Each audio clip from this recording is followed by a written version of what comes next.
turn the camera to face me.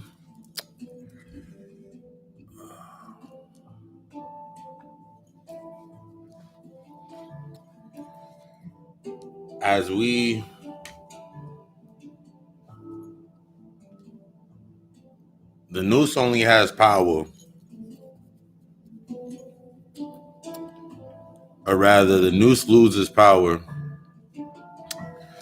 The Noose loses power as you come in and drop that out, Sharon. The Noose loses power to the one that does not fear death. The Noose becomes your power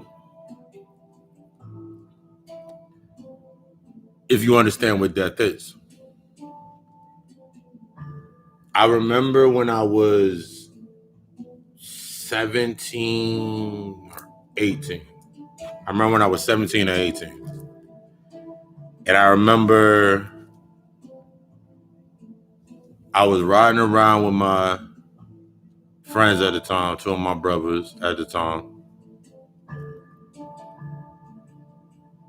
I had my car, they had their cars. We got done hanging out. I think we went to the movies and went to a football game or something. That doesn't matter. That's neither here nor there. But we went.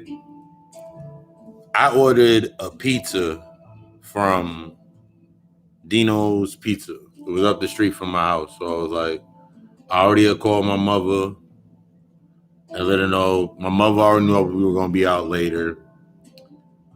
Pops already knew we were going to be out. I was going to be out later, but I was going to order me some pizza before I went to the house.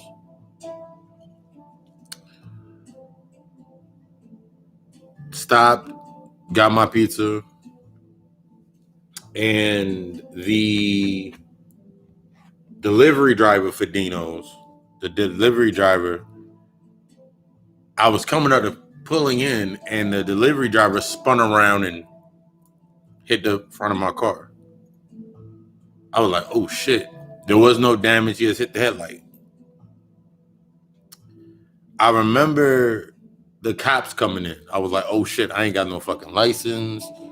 They gonna fucking take me down. Like I never had to experience. This is my first time experiencing an accident or anything dealing with cops in that nature on the more legal side of events. So I remember the first officer, it was a black guy, did the normal thing, walked around my car. I thought it was normal. I came to that spot. I thought it was normal at that point in time. He walked around the car, came back around. We're sitting there. We're standing out there having a conversation about everything, breaking everything down. And he was like, he was holding on to his vest. He was like, I don't even know the license as a cop. Hold on to his vest, talking about you need a license as a cop. And asked me, did I have a cell phone? I was like, no. I just basically just said no to every question. No, da-da-da. How old are you? You don't have a cell phone in this time? It's like around 2000 and I want to say like 2001. I was just about to graduate. I think I was there for summer vacation or whatever. And then I got to the house, had my pizza, got to the house, walked through the door. My pops was still up. Chopped it up with my pops a little bit. But the main thing that I unconsciously didn't realize I did was, I remember I looked at the back of the van, make sure there wasn't no damage to the back of the van, because I wondered why the cop the entire time went to the back.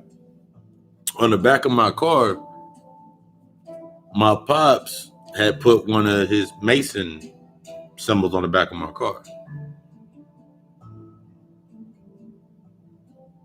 I say that, I wanted to tell that story in the beginning to say this. That symbol invoked a sense of power that I was unaware of. Even with the symbol being there, unconsciously in my mind, not really understanding why it was there, not wanting to be a Mason, not wanting to be that, the symbol was on the back of the car. So I was sitting there. That's why the cop walked around and saw that. That's why the cop looked up, and I started looking at my surroundings, and he had his hand on his vest, but he had his ring showing, and his ring was a Masonic ring. So that symbol in aspect, it kind of worked in my favor. Even then, I was protected, not knowing the level of protection that I had, the level of protection that I was coming into. Not understanding that symbol represented at this level and what it was used for in this space. Study all and following none. I remember my pops was trying to push me to be a Mason and all of them things, like push me to be a Mason, be a part of the organization. He's a whisper master and all these things he wanted me to. I was like, nah, that's not for me. It doesn't fit me. Even at that point in time, being naturally when you're younger, you don't want to against something. But I said that, but I also wanted to get back into it. The Noose has no power. The Noose loses power to the one that does not fear death. The Noose becomes power to the one that understands what death is. In order to understand in knowing that ledge, you understand that it has to crumble in order for you to fly. Your infrastructure, everything based upon your identity, has to fall apart. Your infrastructure, based upon choosing sides, has to fall apart. Your lack of transparency of that coin that you're trying to pick which side. If I get heads, I'm gonna be rich. If I get tails, I'm gonna stay broke. Has to become more transparent in your vision in order for you to look forward and to see what is happening. If you're still stuck on a symbol and what it represents, and you denounce something because of a symbol, you hate something because of a symbol, how can you tap into your divine abilities? Really think about that. How can you tap into your divine abilities, your divine power, your psychic gifts, if you cannot use the symbol, if you have a hatred towards a symbol? If you have a hatred towards a symbol, or you haven't learned how to tap into that symbol, what does that say about the self-image and the self-love of yourself? Right before I hit go live on this, I was on my Facebook just going through, and I saw a picture, and it was funny because I was thinking about it before I took my shower. I was thinking about Mask and how superheroes wear masks because it invokes the power, and then we wore masks because it invoked that power to us. And then I thought about Blackface. Blackface is an ability to act as the stereotypes of those with a black face. But it's deeper than that. It's drawing power from those with a black face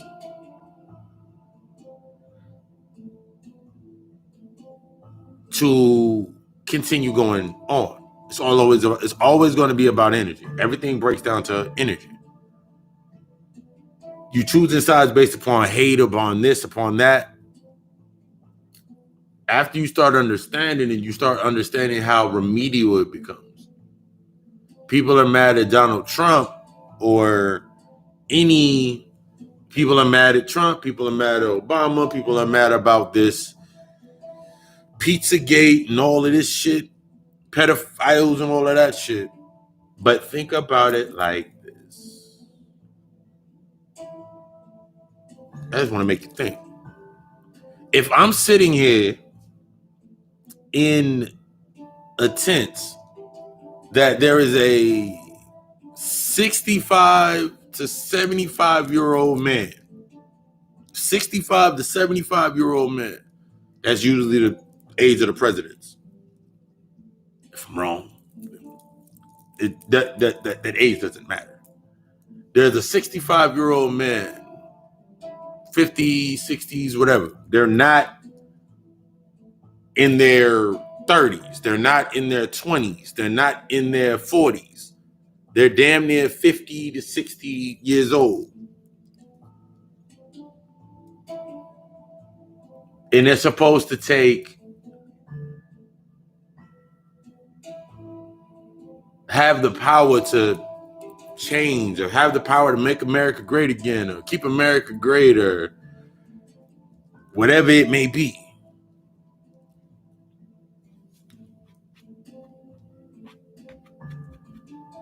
Okay, sure.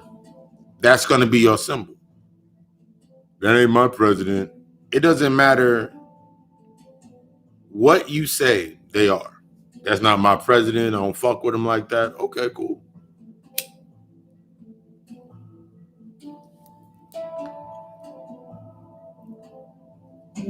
But in order to be inside this substructure, you have to understand how the wolves play. In order to understand this substructure, you got to understand how the wolves play, how these wolves move. Because they're no more than byproducts, and I say this every time, they're no more than byproducts of what you were while you were in your human sense. They're the devolved aspects of you. Everything outside of you is a thought form based upon a collective thought process that you give power to. You give thoughts to your power. So what do you say about your self-image? What did you think was going to happen? I remember I thought about this when I was little. I remember when I was first coming into the realization that America wasn't the greatest country based on the numbers and statistics. I remember taking statistics in college. I was like, yo, America really ain't that great. Lowest in this and the lowest in that and the lowest in this. What really makes them great? What really makes them great if they're really not that great? They're really not that great of a country. Symbolism.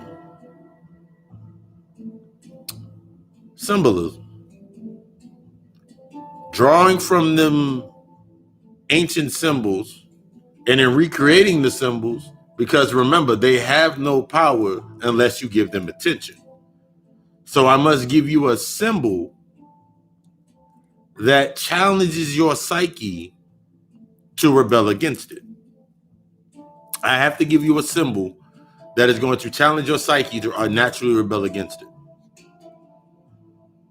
Anybody that has studied even read the Hermetica, something basic, or read any aspects of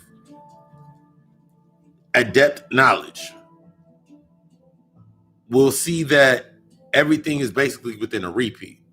When we think about the mammy figure is a devolved sense, or their devolved understanding of the great mother aspect. The Aunt Jemima, all of that aspect, that's what that is an aspect of. So since I know what it symbolizes to them, I know how they draw power from it based on my lack of understanding or lack of wanting to connect to it. That's fucked up, the slavery thing. How can I use that power to benefit myself?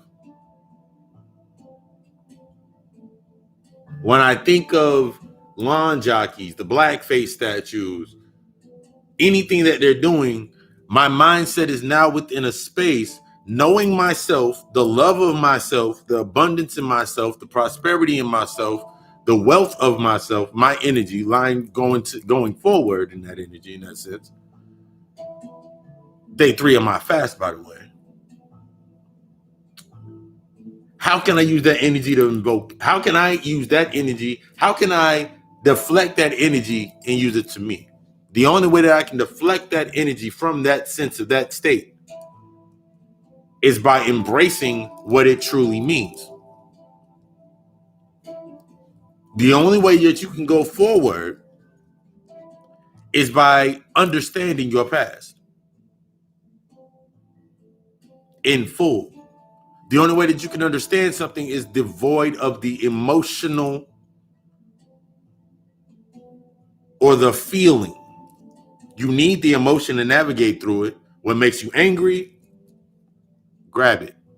You'll study the trigger. What makes you happy, find the trigger so you can make yourself happy. What makes you sad, same thing. That's how the emotions work. We understand there's only 2 true emotions, love and fear. So if I love it, that means I have an understanding of it. That means I have compassion for it. That means I have forgiven myself for not understanding or whatever it may be. The aspect of healing coming into self-love. If I do not understand it and I have a hatred for it and it makes me angry, what about it makes me angry? Why do you think they keep putting the same 3 shits on TV or in media every single month? They put the same things up on TV every single month. They're going to put something about Pizzagate, pedophilia.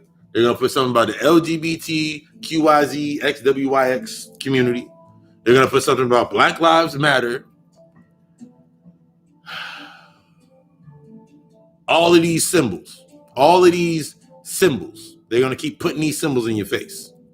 Love is love. So it has you denouncing love and you going more into a state of hatred. Love is love. We all deserve love.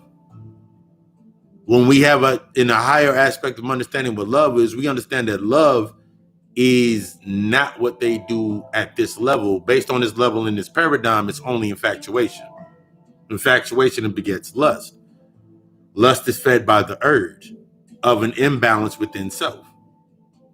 If you truly love yourself, if you are growing into the abundance of the love of yourself, going through the processes of the love in yourself, allowing that love, true love energy and its destructive force to come through and burn away everything, then you understand, you have an understanding of forgiveness and a compassion for yourself and everything that's going on around you.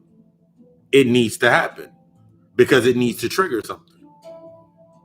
Once you get to a certain point, how are you using the energy that's around you while you're here? I've been doing the same thing since COVID-19 started.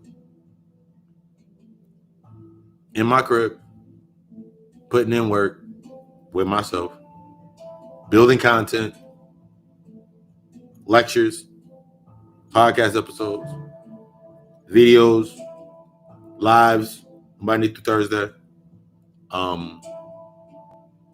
Been doing a hell of a lot of natal charts, readings, consultations, building sessions, building the class imprint that I'm going to start doing the classes soon.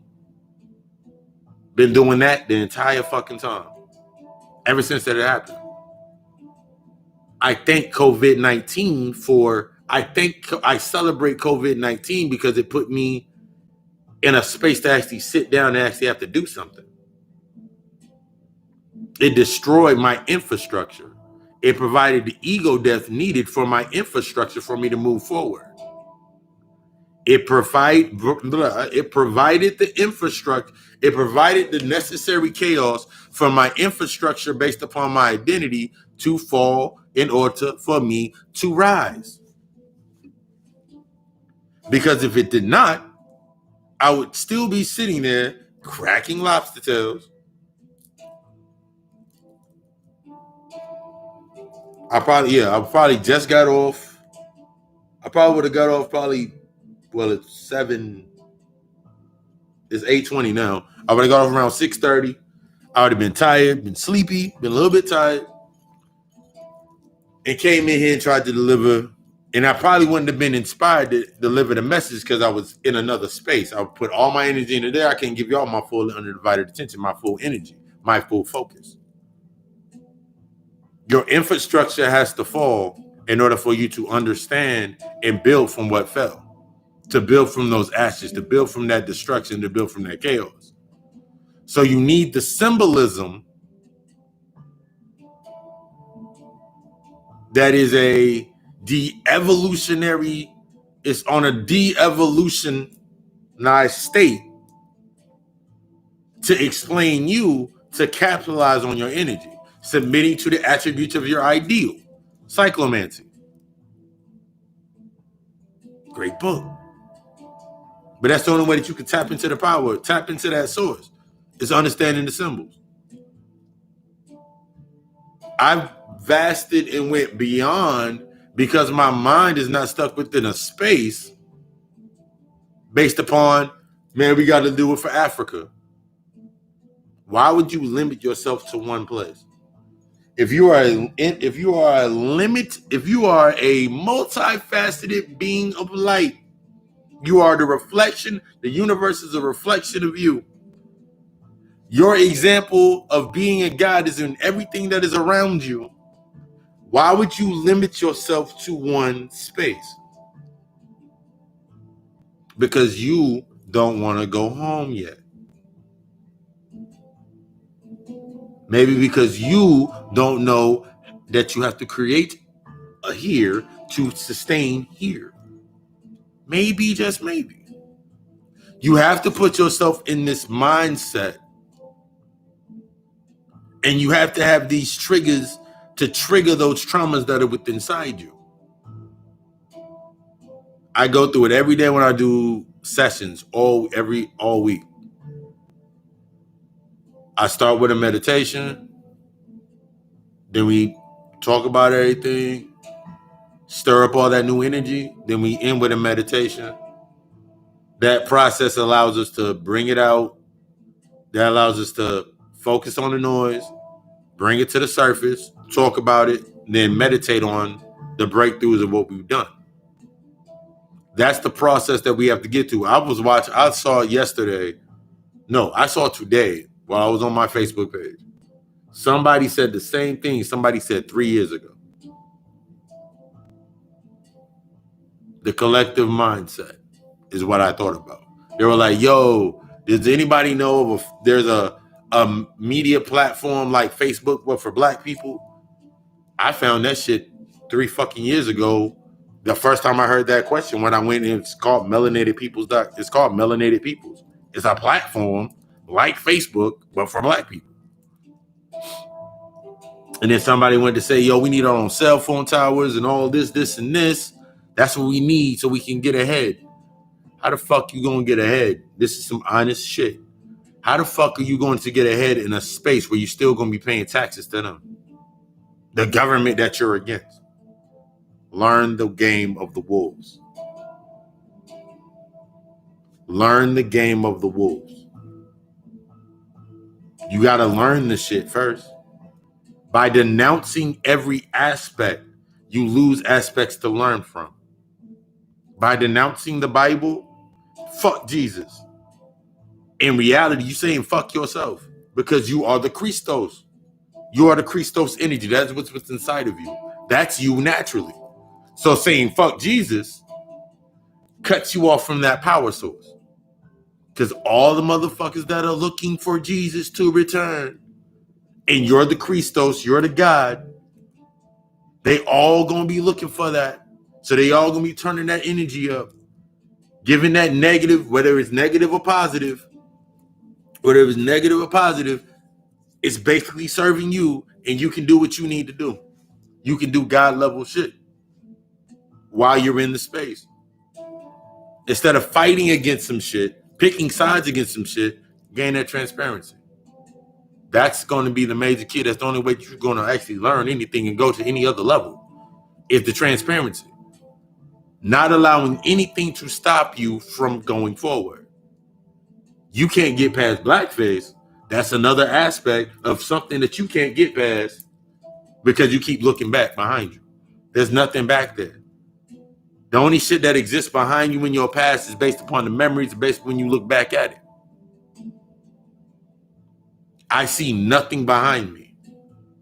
I'm fully open and aware of my ability to, when I step forward, when I move forward, when I walk forward, when I say something, I understand that there's no going back.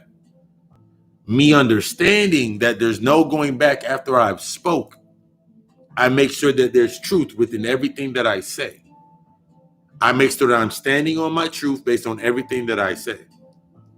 If there is a later on conversation about whatever I'm speaking on or whatever I've said, then it comes to that surface. But I'm not going back to the past to go deal with it. I can't go back to the past to go deal with it. I have to deal with it now. That's the mindset that we get stuck in based upon the sentimental value of we were blacks, we were kings, we were queens, we were gods once. I don't know about you, but I'm a god still. I just had to knock the crust out my fucking eyes in order to. Some of us, this is your first awakening. Welcome. Some of us, we came down here with a mission in line. I was listening. I had a conversation with somebody yesterday, and they asked me, so which one are you? Are you an initiate, or are you freshly awakened, or do you have a purpose?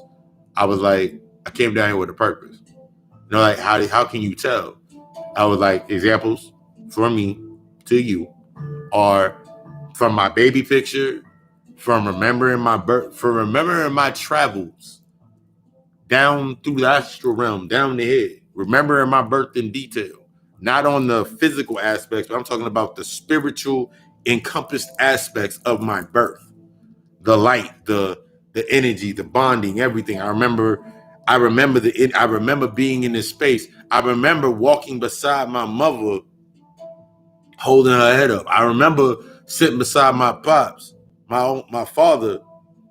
I remember sitting beside my pops, but something in me was longing for my father. I remember these aspects going on in my mind in great detail.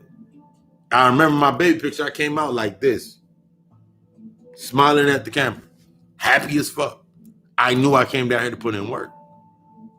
I knew that so as I started doing my meditation, going back through my Akashic records, doing the guided meditations, and learning these aspects of myself, learning these tools, I started going back, similar to the story I just told in the beginning, and I started seeing how I was always protected. I started seeing how I could do damn near anything I fucking wanted and never saw anything that would have taken me away from my path. And I did some fucking, what motherfuckers would call some evil ass shit.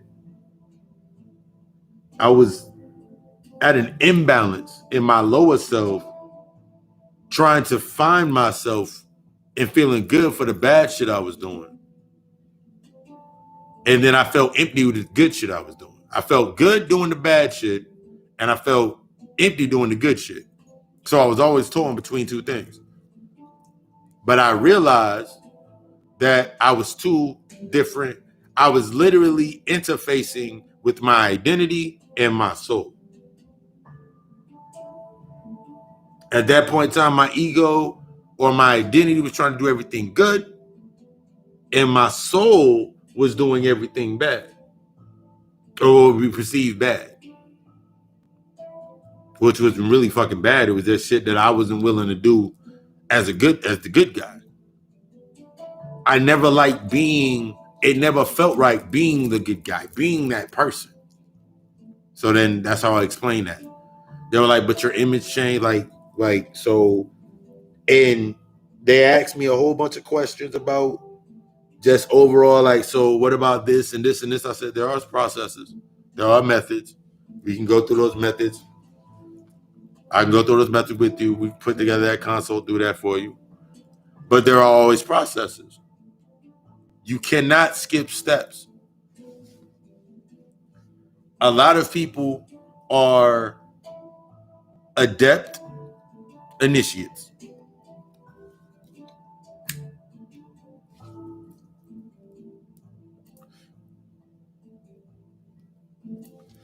A lot of people, the wokes, are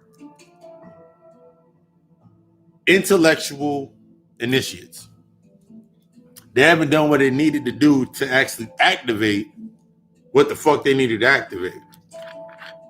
So you're looking at certain people that have been banging their consciousness since they were in their fucking 20s, 21, 23, whatever, back in the 90s, back in the 80s, 90s, and whatever.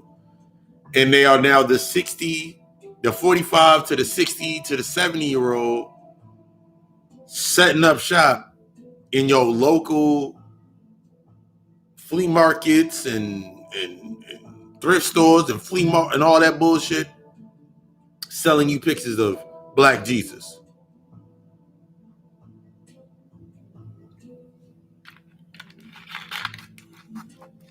Some, that was their purpose. Others, they didn't look at it the way they needed to look at it. That's how we need to start valuing when you're looking at the self-image of yourself.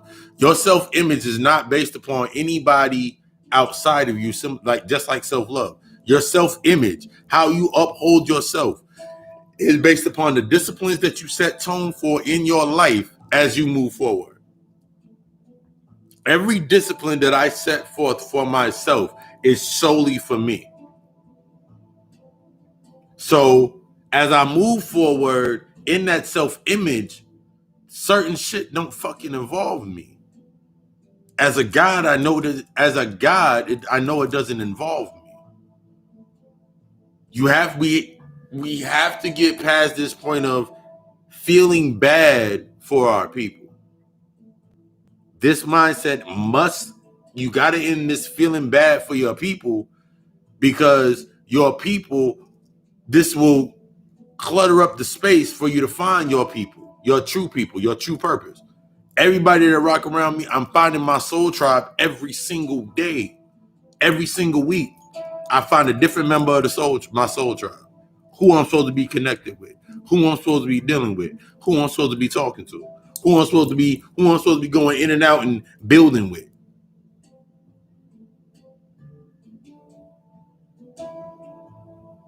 And it's based upon energy.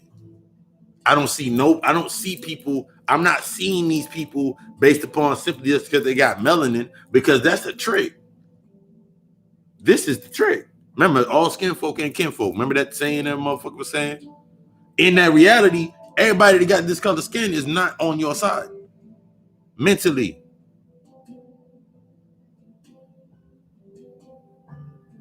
They're a remnant or a reflection of something that you have not dealt with yet. That's why they keep popping up. That's why it keeps showing up. That's why it keeps happening, because they're a remnant of something that you have not dealt with. The biggest distraction for you that you keep paying attention to is the white people, the Tamahoos, or as I like to call the side effect of my thoughts.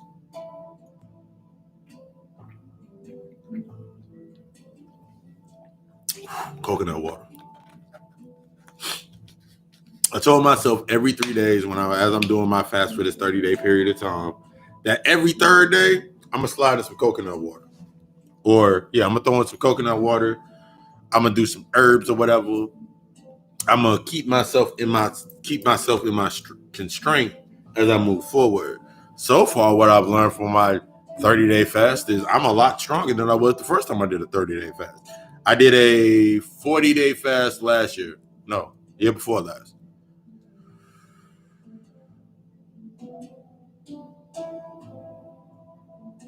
In the first 3 days, I looked dead. This is my first 3 days of this fast. I do not look dead. That means the things that I'm putting into my system are of more sustainable to sustain me instead of surviving. The first time I did my fast, the 40-day fast, it was based upon surviving. What could I survive without? This fast is based on sustaining what I already have. The first day that I did my fast, I saw my 444. I saw all my numbers come up in line in alignment to what I needed to do. Down to money hitting my accounts for everything that I'm doing. Numbers was hitting, they was singing, they was humming to me.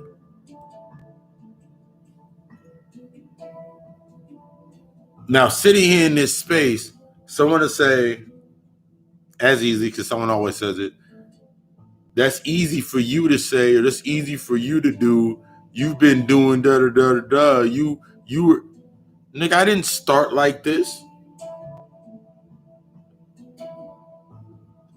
We get stuck in time, not understanding what time actually is. If time is simply a constraint to leave you locked into a certain space, then what the fuck you worried about how much time it took me to do something?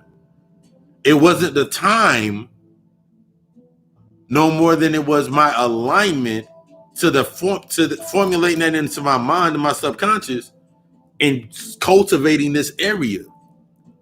Everything that I've ever done, unconsciously and now consciously, now into that way, to that alignment, everything that I've done required study.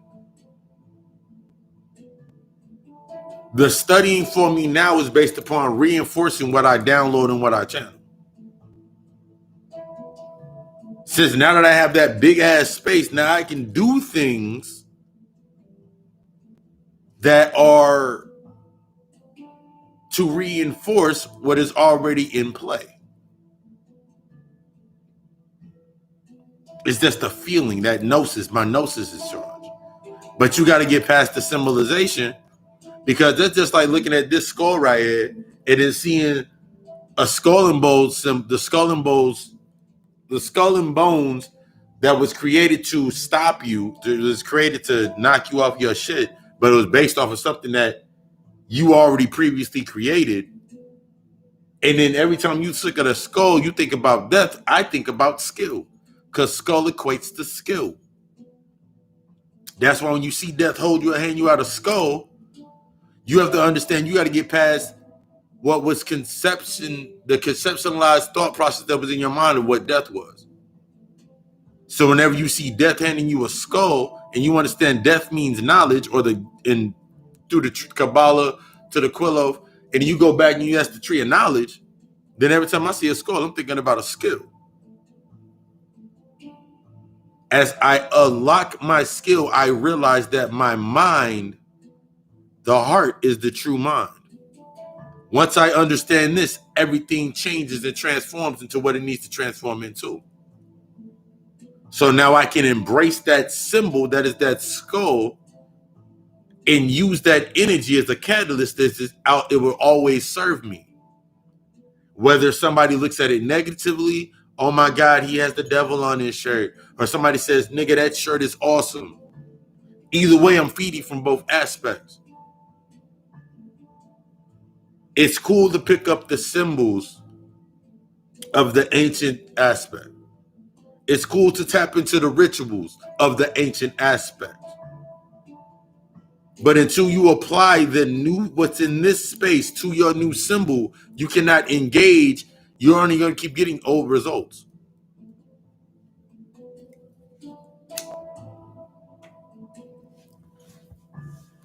You will only continue getting old results. You will only continue getting the old things that were from that space in that time. Oh, that's a money spell. Oh, that's for this and that's for that. Who said? So you're saying that if I take my prosperity, if I take a spiritual bath for cleansing, I can't throw in empowerment? I can't throw in some abundance to awaken my abundance in myself? Now, I'm not saying that, but you gotta, who said that my grimoires, my spells, my things that I program in my mind do not work? If they do not work to you, it's based upon your intention. Your intention is powered by what has your attention. Your intentions are powered by what has your attention. So if my mindset is in pro-black mode, God knows not. I don't think I ever went through the pro-black phase. If my mindset's in the pro-black mode, I need everything. That means my attention, if my intention is to be pro-black, my attention is always on something anti-black.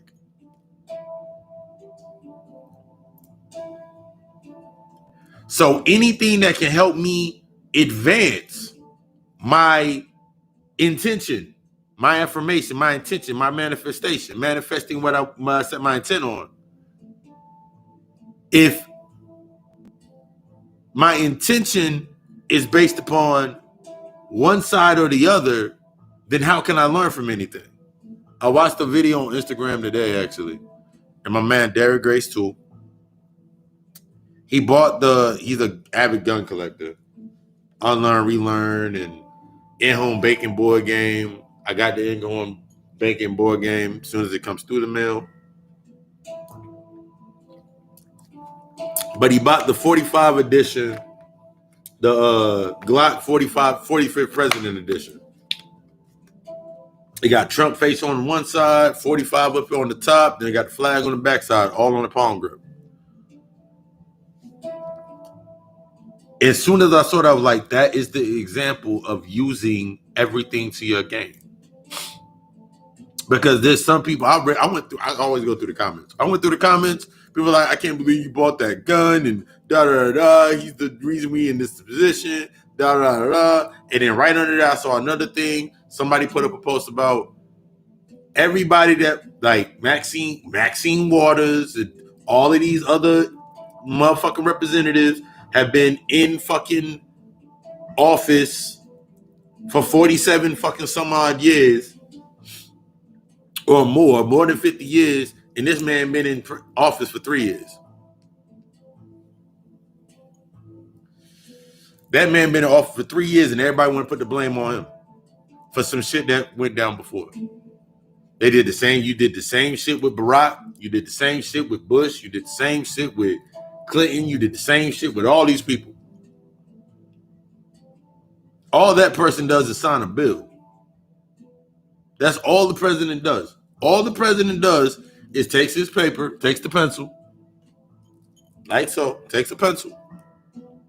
They put together a law or an executive order. They bring it to his attention, and he decides to sign it or not. That's all he does. Everything else is paperwork.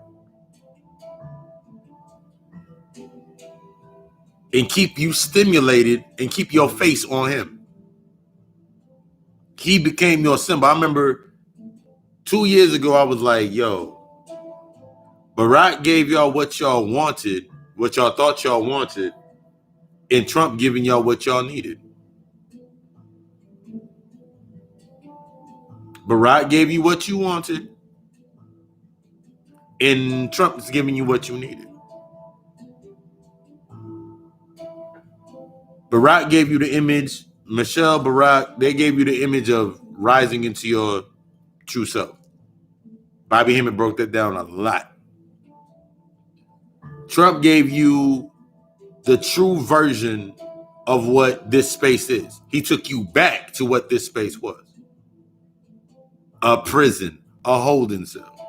COVID-19 shut this shit fucking down. It's been a prison. It's been a prison inside the prison. I remember I was looking at the Charles Manson interviews. He was like, in here I'm free because I know I'm in a prison. He said, in here I'm free because I know I'm in a prison. Out there, I'm not free because I can't see that I'm inside the prison. So I can't operate because I don't see what I need to be seen. I don't see what I need to see in order to be free. Why in my mind, my self-image, for self-image building, everything that I am, can I be it if I wasn't this color? Really think about that shit. If you were not the color that you are at this moment right now, if you were not black, could you still be what you are? What would be different? What would change? What would be different? What would change? What would come into fruition faster? If you were white, would you have more money? If you were Asian, would you be more smart?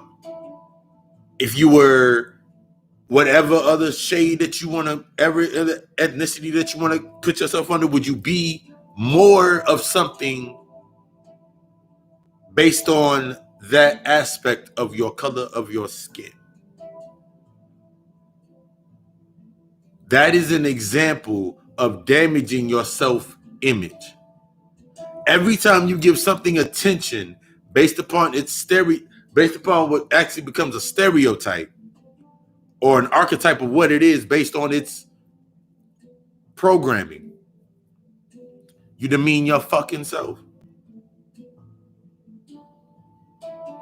The only people that don't kick it, cannot tap into that shit is niggas.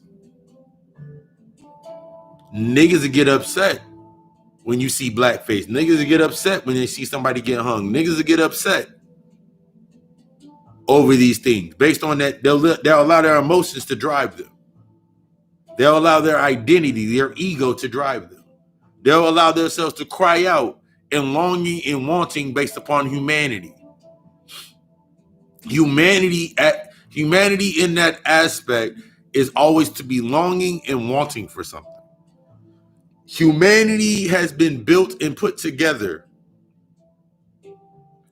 It is the most putrid and vile sentencing in a prison that you can be in. The thought process that I have to wake up in the morning and I gotta go fucking piss. I gotta take a shit. I gotta go piss. I gotta go to work, or I gotta do something to stimulate economy and all these aspects. I have to do this until I'm about 65 just to retire, just to have enough time and enough money, if that, to live my golden years. Oh, no, I'm going to trick the system. I'm going to end up doing this right here. I'm going to drop out of school and I'm going to create this. And I'm going to drop out of school. I'm going to do this. Or I'm going to follow my dreams. Okay, cool. That's fine, Danny. That's everything that's good. But you're still only going to be always needing and longing and being unfulfilled. Your humanity, your identity will be very fulfilled. And you'll go out, and when you die, you'll go out being a martyr, and you'll be like, yay, he was a great man. And they took him. Someone's either going to say he was a great man. They took him too soon. He's in a better place. That's all that's going to fucking happen to you in the physical. Your body going to drop into the fucking ground. And motherfuckers are going to remember you for about a couple days.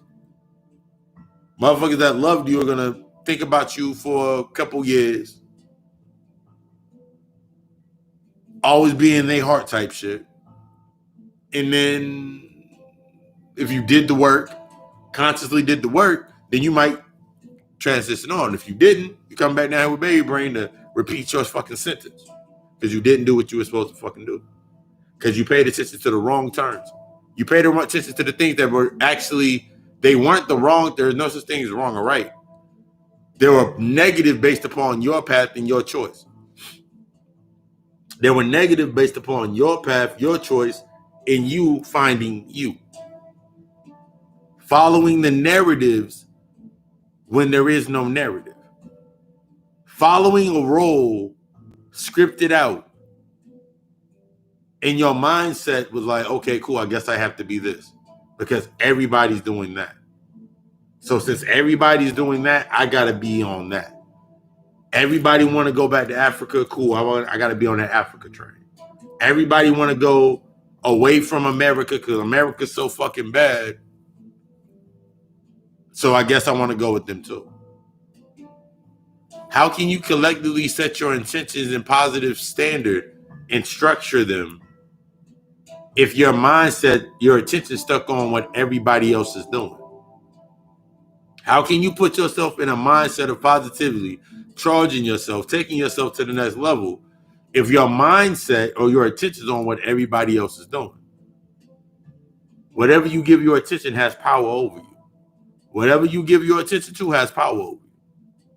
So if you're sitting here and it has power over you. The only power that it has being your attention, your light, your energy going into it because you're upset with it, mad at it, you neutral about it, you whatever about that space, whatever it is. If you're in that space and it has your attention, how the fuck can you do any work? Earth ain't nothing but a big ass fucking high school. At most.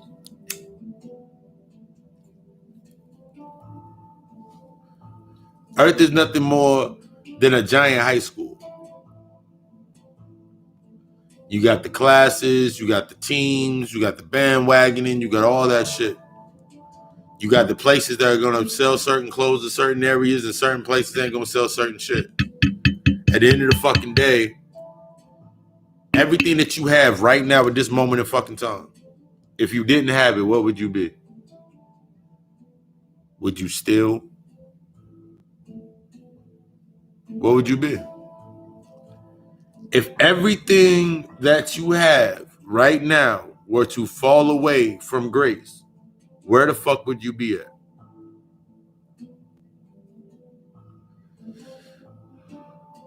If your entire infrastructure fell apart, your entire foundation that's beneath you fell apart, where the fuck would you be at right now? I say that because this goes into the aspect of understanding why everything is warranted and needed in this space.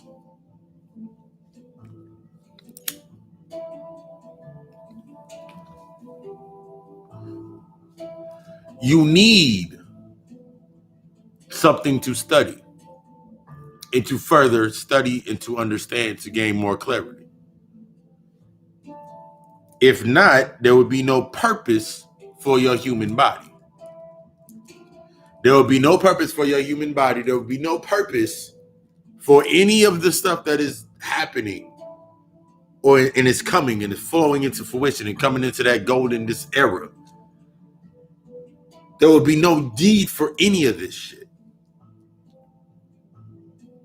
Because everybody would be exactly where they need to be at.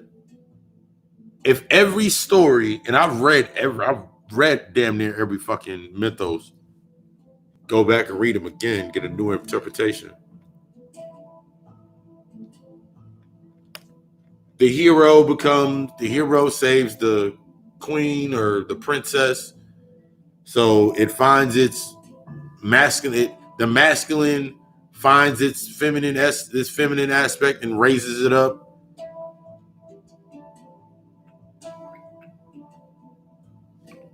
Then they go on living into their castle or what's representative of their heaven, the space that they built for themselves to make them happy forever and ever and ever. Why the fuck would I'm going to come back here?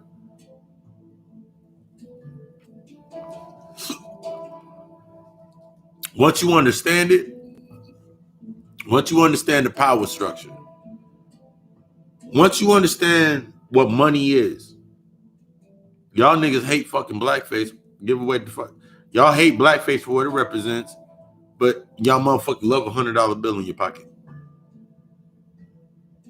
Y'all love all the money, but every symbol on every symbol on the money, all the motherfuckers own slaves. So I want to be super conscious, woke, and I want to say I'm doing something. Nigga, you still like big faces. You still like 20s. You still like 50s. You still like 10s. You still like dollar bills, $5 bills. Because that face gives you power. That face, you're still fundamentally stuck in what's giving you power. You're still fundamentally stuck in what's giving you power. So if you're fundamentally stuck in what gives you power based upon fear, not understanding, so it's the fear or hatred or choosing one side, then every time that you step forward and you do whatever you're doing, your catalyst is always going to be stuck in the fundamental of what you hate the most, what you don't understand the most. So it becomes warranted to be able to be used only as it wants to be used.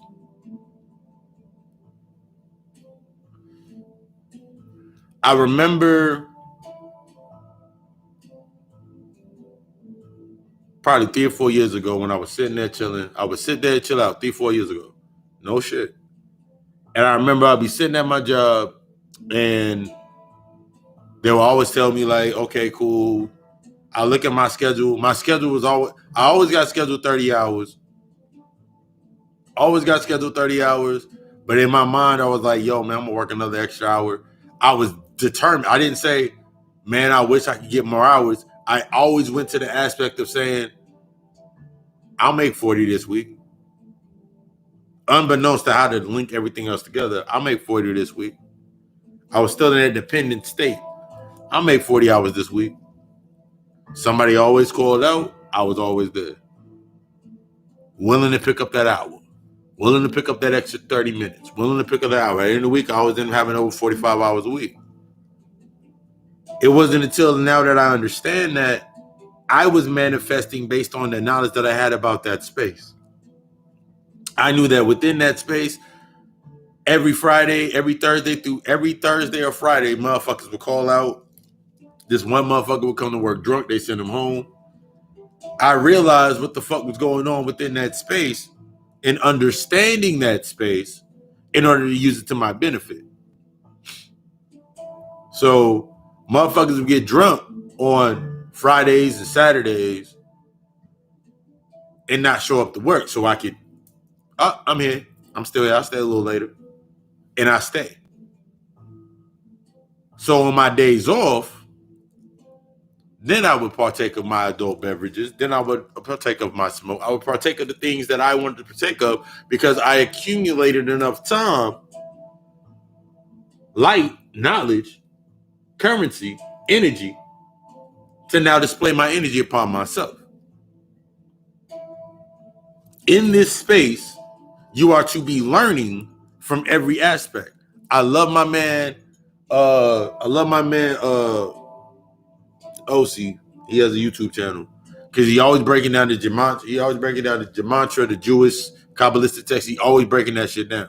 The reason that I love it because every time he brings something to the surface, already matriculated, calculated, and already online within me, every time he brings something to the surface, I can tap into that energy. It isn't about picking a side. It's about tapping into the fucking energy. I don't know how many times a motherfucker gonna keep saying shit about Luciferians and the devils and all of that shit. I was like, every time that they say it now, I get more and more excited. Because I'm like, they keep showing the same exact fucking symbols. They keep showing pentagrams. They keep showing Baphomets. They keep showing sigils of Lucifer, calling them Luciferians. But I have an understanding that they cannot be anything more than a copy or a mimic based upon energy, based upon the intellectual acts, the intellectual that connects to their nature.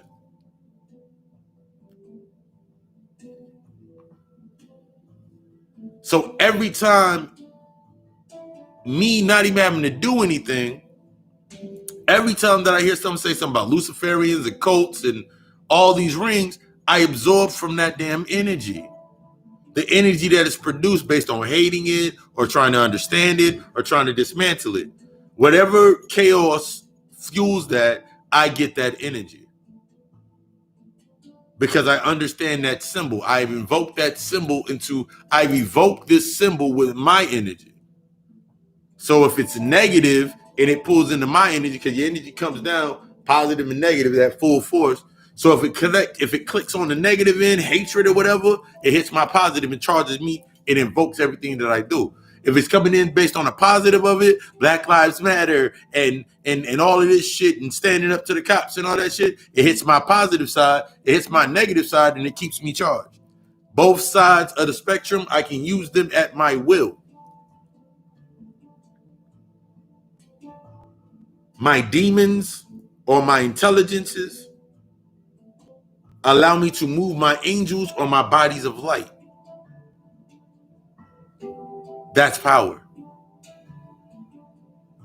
I don't know the last time that I got pulled over by a cop. I don't know. I don't remember the last time that I got racially profiled in a store. I don't remember the last time that I cried tears over some shit based upon humanity. I don't know the last time that I did that based upon humanity.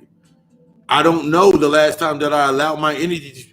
I do not know the last time that I willingly allowed my energy to be used by anything outside of me that I did not give it permission. I don't know. I'm aware, but I don't know. It doesn't compute with me it doesn't compute with me.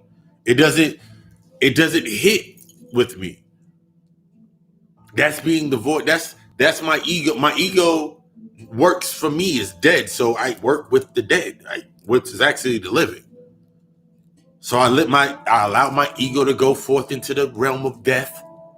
And now it works for me. It gives me no resistance to anything that I say or do. It gives me no resistance. My humanity, this human body became a tool for me to do everything that I do and how I create. I can create at a faster rate because there's nothing in my mind. There's nothing on my mind that will keep me from performing to the creating aspect. There's nothing inside of me that will keep me away from the creation aspect. What do you think about the da-da-da? I remember being at my fucking job, and I remember I had my fucking pyramid gold chart. I had my it was one of my earlier pieces. I had my pyramid with the eye on it. And I remember one of the dude's girlfriend, one of the servers that worked there's boyfriends came in there, and he saw me, we had a conversation, we linked up, we talked for a little bit, but then I walked back to the back, and then I walked back up front, and I had my headphones back in, so I'm walking up front, and he was up there. They were talking about me. Said he got the Illuminati piece on, and that's why he got the job. That's why he do the work that he do, and everything that he doing is because he with the shits. He be practicing all that shit. And I'm sitting there like, at this moment, I could have been like, nah, man, that ain't what the fuck you talking about. I could have let my ego come in and try to set the motherfucker straight. But instead, I walked into the bathroom. I went and took a piss. I walked back out after washing my hands. Washed my hands. And they got quiet and I didn't care. And I walked back to the back. Your self-image is so fucking shot that without understanding something, the fundamental program to stop understanding something to its full potential allows you to put yourself into a spot of perceived guilt, perceived anger, perceived whatever it may be due to your lack of understanding of something that's within inside of yourself. When something comes to the surface, it's built up. It's from a built up. The only way something comes to the surface is when it's built up upon. That means whatever it may be that you are dealing with internally has bled through or is coming through based upon your self-image, your self-love, and all of these archetypes that we're getting into. Going forward through that manner, that's what it bleeds through. The thoughts, those conduits that are within all the things in your neural path in your mind, that's how it comes to the surface. So if your mind is convoluted and fucking all this shit is coagulated right here, everything that you envision, everything that you create through these eyes, you see through these eyes and you create through this eye, is going to be obscured or strange fruit on the tree. Because it's rooted in what you denounced or you do not understand. Every code, every symbol is rooted in something that you do not want to understand. Until you understand the symbol, you can't use it to your own gain. Until you understand the symbol, you can't use it to your own gain. You can't use it to your own ends. Every symbol that I come across in my earlier studies, I now have an understanding, and I can use it to my gain. If I was not, I would be stuck using symbols that everybody else is using and drawing their power from, and creating an arc to that energy source. That's not my purpose. My purpose is to invoke thought. My purpose is to challenge thought, because I've always been challenged in my thought. I've always been challenged in my life. I have to know more. I need to know more. I need that wealth. I need that prosperity. I need that abundance. That infinite light, that fucking, so I can operate. I operate in both realms. When I wake up at 7:45 a.m. via live on Facebook and Instagram, that's the light. That is the light bringer. That is Lucifer in his greatest light bringing form. Prometheus, whatever myth that you want to use. That is Haru, that's who that is. That's Ra, that is the sun. I rise to bring you to the light. Readings,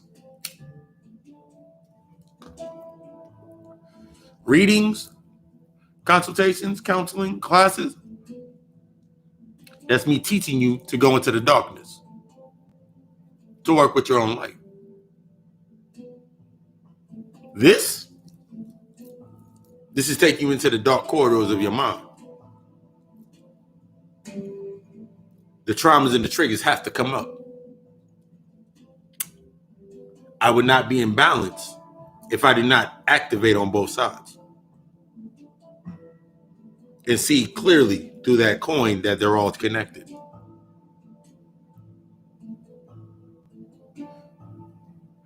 When somebody always gives you light,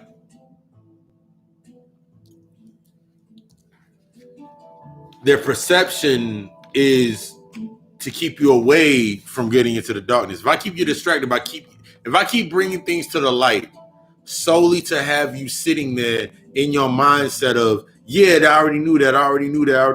Yeah, I knew that. I figured that it is evil. And it just keeps feeding the mantra or feeding that space in your mind, fundamentally stuck in oppression and being and struggling. What if I'm putting things on you?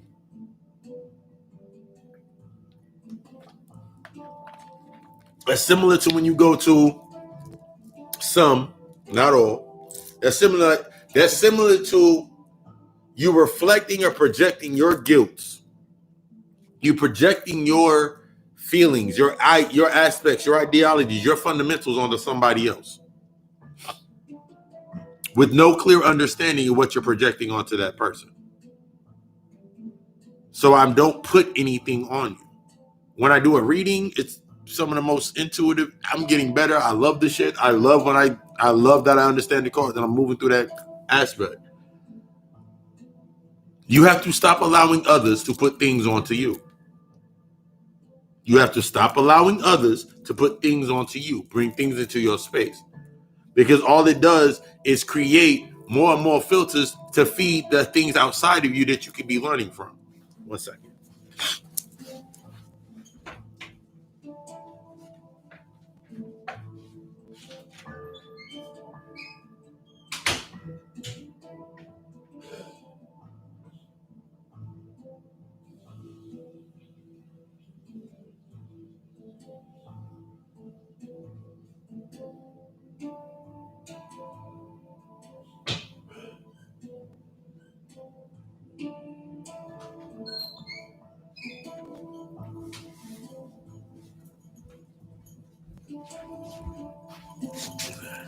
Okay, we're back. Sorry about that. All right. But you cannot allow somebody to put things onto you into that note, in that notion, in that narrative, in that thought process. Stop allowing others to put things onto you based upon the predisposition or this predisposed notion of your own actual thought. What you are, where you're about, what you do, who you speak to, what you live in, how you live, based upon subjecting yourself to the ideals in anything other than in any other way other than to learn. You have to allow that space between these environments. This infrastructure must fall. It must tumble. Your infrastructure based upon your identity must fall in order for you to come into your true self. All of this, let's do this and let's do that and let's do this and let's do that. It sounds very nice. It sounds fucking phenomenal. If that's your purpose, then when it comes to the teaching aspect, when it comes to the spiritual aspect, holla at me. But in order for your infrastructure no longer to sustain and fall,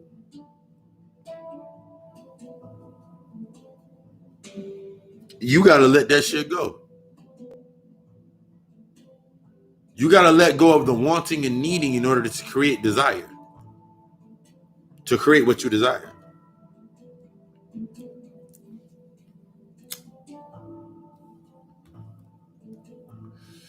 The old self-image, the old imagery, at this point in time can be used to your fucking benefit. The old imagery can be used to your benefit. Until you understand the old imagery, how we understand how the older symbols like pinnacles and all of these symbols, you understand how to read those symbols, but we don't know how to use the symbols of the day because we're still fundamentally locked in a back and forth or in between. Nah, that's evil or that's good. How the fuck? Think about that contradiction to yourself. You read every book you've read a book. It's like reading a book on Satanism, reading the Gnostic text, reading all of these texts, and then you still in your mind fundamentally are stuck in good and bad. You're still stuck within the polarities of good and bad. You're still stuck within the duality of up and down. Something else telling you what's up and something else telling you what's down. Something telling you something that's good and something telling you what's bad. But in understanding energy based upon the intellect ain't gonna get you nowhere. That's why they can keep printing out self-help books, change a few words, and it becomes another bestseller. Because somebody's always looking for the answer outside of themselves based on intellectual input, intellectual property. That book didn't work for me. That's like taking the book Rich Poor. If it worked, the book like Rich Dad Poor Dad, if that book worked, why don't you see more motherfuckers with more money? If everybody were to cop that book right now and we all was reading that book, then the book would work.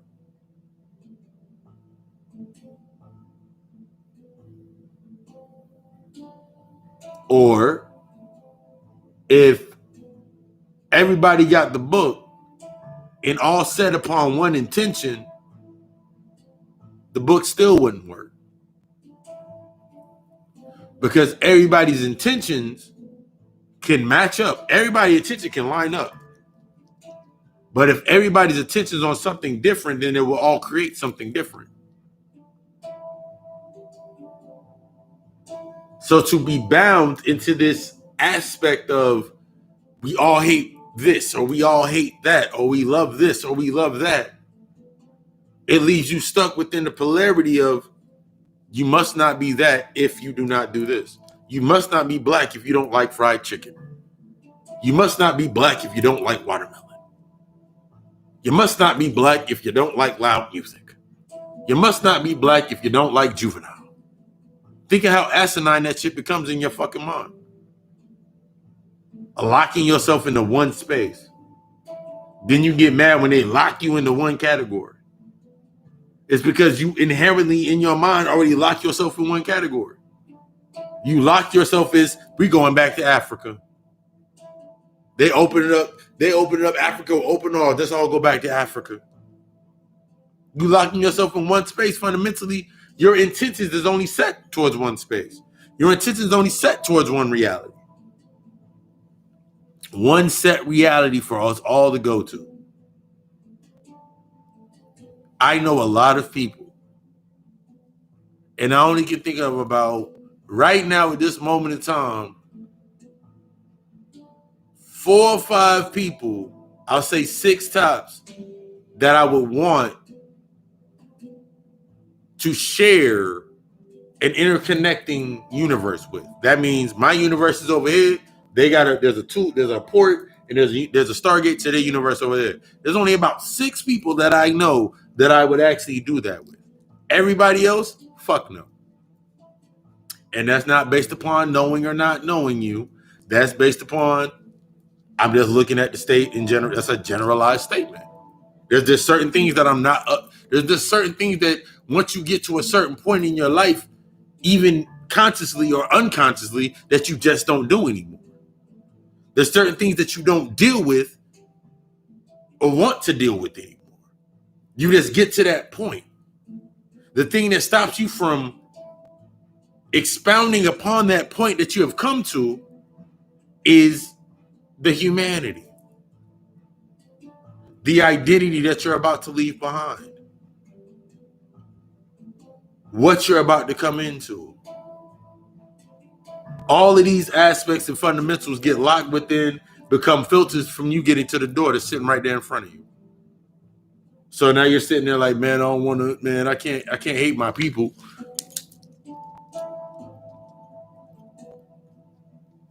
Then my people, I went to school with them. When you start looking at it based on this infrastructure, this thought process, when you start looking at it based upon this thought process, you realize things about yourself that you didn't realize before. You realize you realize your strengths, you realize your weaknesses. You allow them to come to the surface, and you allow the reflections to play out as they need to play out.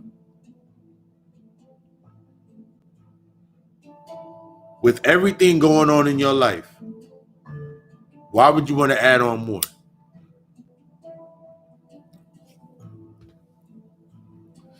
Whether it's negative or positive, whatever's going on in your life, why would you want to add on other ideologies simply to fit into a space? Why would you want to tap into similar ideologies just to fit into a certain space or a certain niche? Why would you put yourself through that such a torment of living somebody else's hell?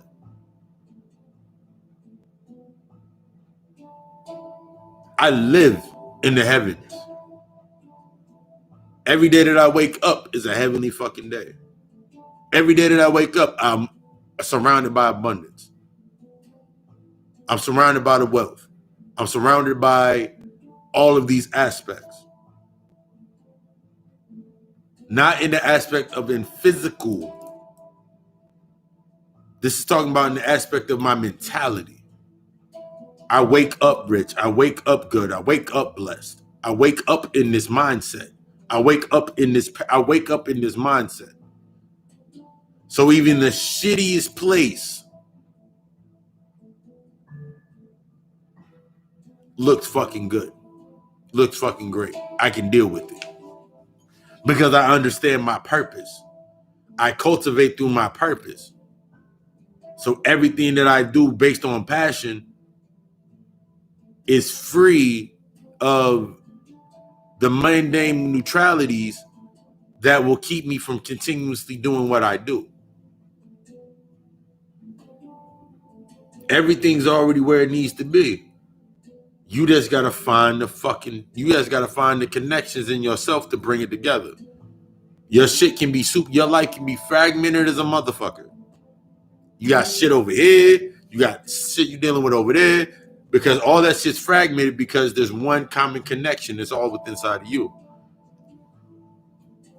The more your life is torn internally, the more your outside life is torn. Who do you think creates the thought forms? I watched the video yesterday. I watched the lecture yesterday. It was about quantum physics while I was doing some natal charts. And I'm listening to him read the book. It was a white guy. The entire time, I'm like, nigga, they talking about us. When he said something about the spiritual world, like, nigga, you talking about my crib. So with me knowing this, that they're talking about you, their attention is on you. Their attention has always been on you. Only the ones that are weak, that are trying to be strong, will keep their attention, only will keep you down. The strong ain't got to keep nothing down. If you're strong, what the fuck do you, why? If I'm strong, I'm built into the level where I'm built into mentally. Why would I have to spend any time keeping other motherfuckers weak?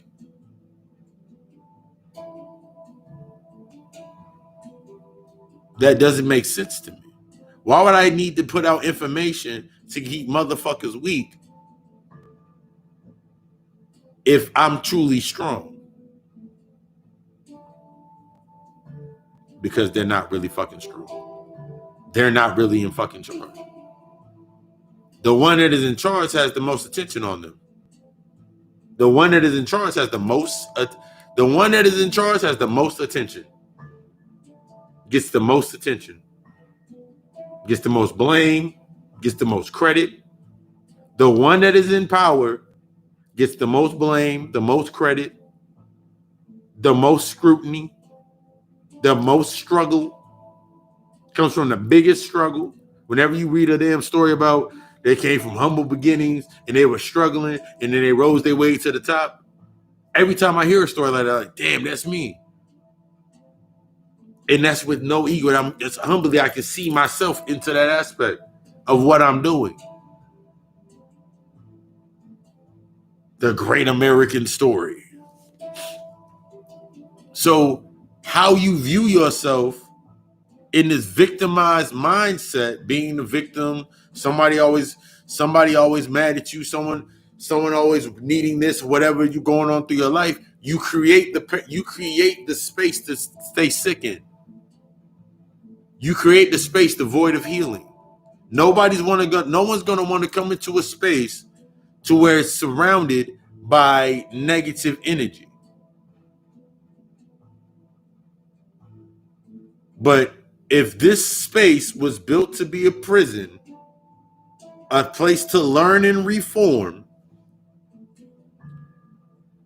the lowest fucking sphere on the tree, the lowest hanging fruit on the tree, and then you're trained to think that the lowest hanging fruit on the tree is the best, and then later on you're like, it's the fruit at the top near the sun that gets the best. Then you start understanding the symbolism and telling you like that low hanging fruit, that's the best. It's the easiest to get. It's the easiest to get to. That's where you're at. You're in the lowest hanging fucking fruit on the damn tree. Trying to keep it swinging. Trying to keep it from falling. That space that you're in, trying to keep it all together and trying to keep it balanced, the longer that you try to keep this shit in balance, the longer that you're going to be out of balance. The longer that you try to keep the infrastructure that is inherently flawed, the longer you stay out of balance.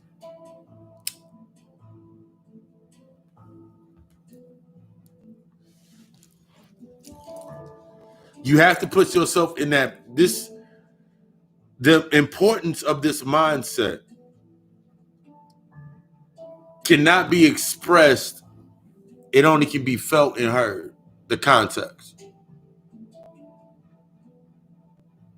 The level that you are creating above you.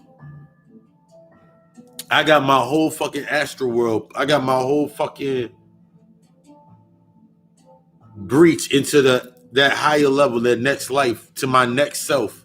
I got it all mapped out and everything. I got the connections. I'm building other shit up there.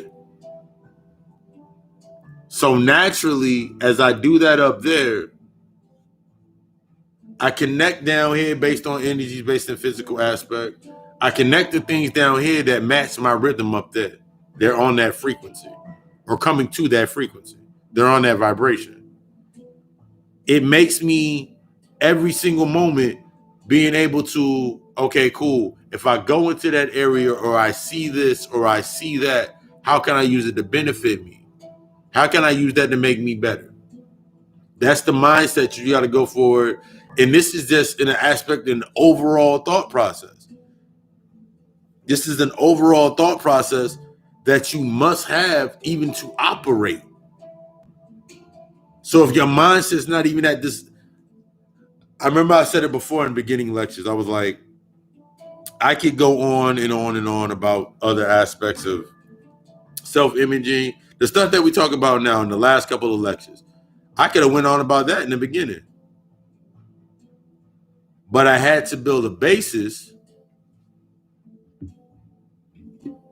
to let you understand where the hell it was going to come from.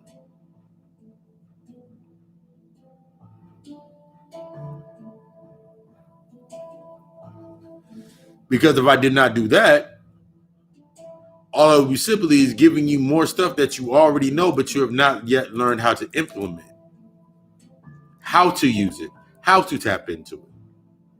You'll just be looking for, you're looking like most motherfuckers right now are stuck in that love and hip hop shit, and it actually has died down because no one's paying attention to it anymore once it's been brought to the light. But the debating back and forth, the standing on corners. I remember I went to a panic lecture in Charlotte.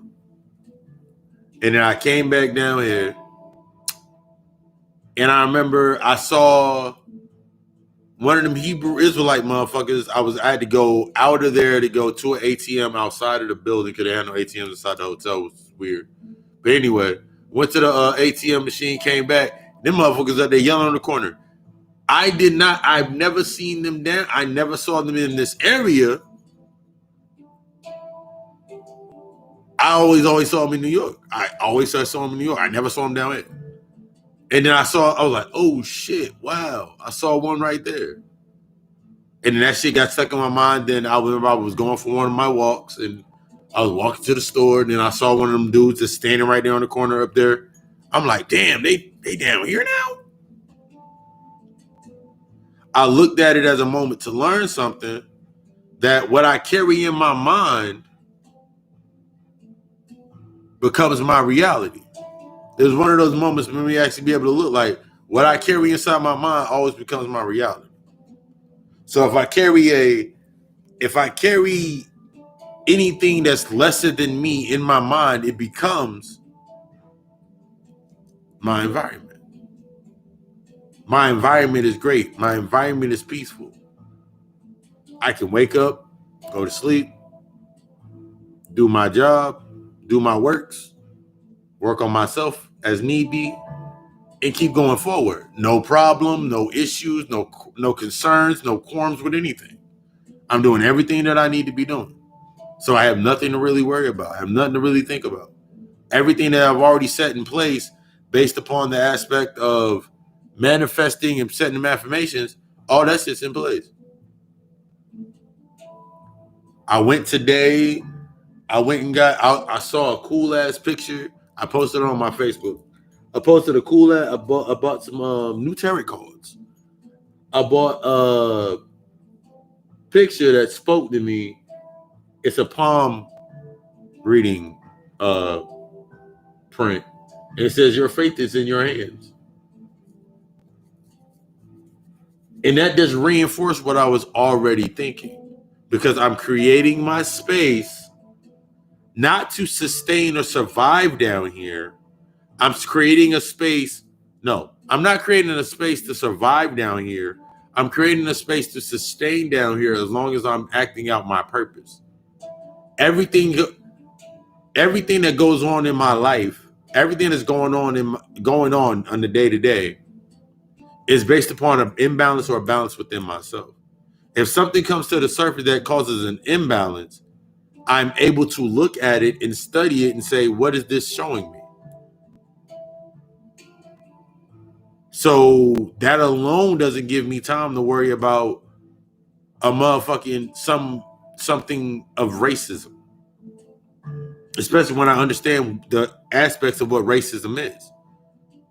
Racism is nothing more than genetics. It's a genetic thing down here. Spiritual, mental, genetic. It's a genetic thing down here. Genetic markers have been shut off and some have been turned on. For a lot of us going through our phases, first awakening, second awakening, third awakening, next bodies of enlightenment, you go through those purposes inside yourself. That's why I'm going through my fast right now. Because I already set it up for me to do this. So there is no more thought. I'm just going through the feelings. There's no more thought for me in that aspect. It's coming from knowing. So I'm just tapping into my knowing, tapping into my heart, allowing myself to go forward like that. So as I go forward like this, and I know that I'm creating within the now, I'm living within the now, my mind does not equate the past after something's already happened. Once it's happened, my mind does not equate to it anymore. It doesn't connect to it anymore. Because I've done the necessary work within myself for it not to equate to me anymore. So it loses its power. I've said that before, like just in becoming conscious, accepting your divine awakening, your divine purpose, coming into your alignment, shit shifted. The gravity, that hold disappeared. That hold is weakened. As this hold weakens, more phenomena that are happening from within that reflect outside of you can happen and activate. Beetlejuice. All the supermoons. All of these aspects can come into play because there's representations of your energy coming online. All of these things come into play because it's representations of your energy coming online. Your power, your substructure, everything that you're doing is coming online. So you're getting to see it in what seems like real time based on the human perspective, the humanity perspective. But that's why when you actually have that feeling and it's fulfilling you, that's why you just relax. You can embrace it.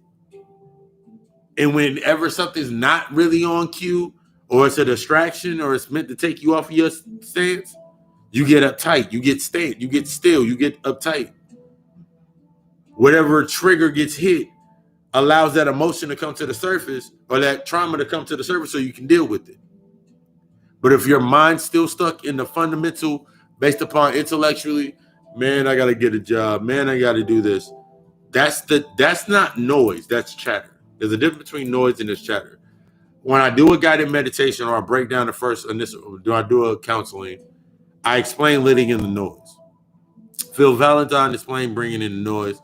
And then I took that information, went deeper into it when I found those books, and then I applied it to the guided meditation practice. So when you're letting in that noise, that's all of the abundance, that's all of the prosperity, that's all of the high frequency energy, and the negative is all the energy coming into you and bringing to the surface. Now, what you see coming to the surface is all of the traumas that will stop you from being abundant. All of the symbols that you need to tap into that will have you coming into the true image of yourself. That's the noise. Once this noise comes in, you then start rewiring yourself. But you got to let that noise in. The noise ceases the chatter. The noise will naturally cease the chatter. The chatter is your ego. The chatter is your identity. The chatter is humanity. These aspects are what the chatter is. Your higher self don't deal with the human shit. That's the whole aspect. Whenever someone says, that's the same aspect when an atheist, this is why an atheist is needed, because the atheist is like, an atheist's argument is always, if there's a God, why is all this shit happening? The atheist is the transparency between the believer and the knower. The atheist is the doer. The believer is the thinker. The occultist is the knower. So where do you fall on this chart? Where on this chart did you get touched by the light?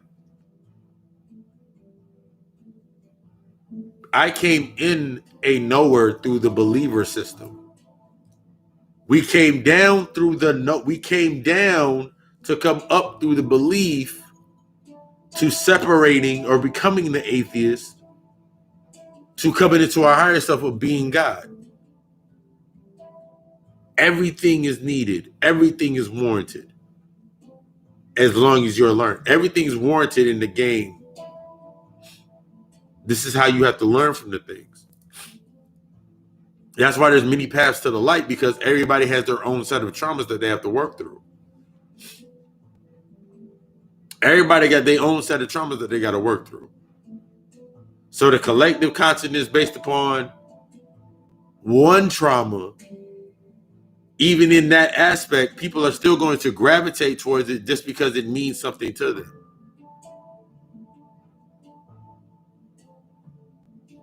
If it don't serve the purpose, if it doesn't work for them, and this is how you understand it, that thought process, that human thought is inherently flawed, because you're coming from a space that's inherently flawed.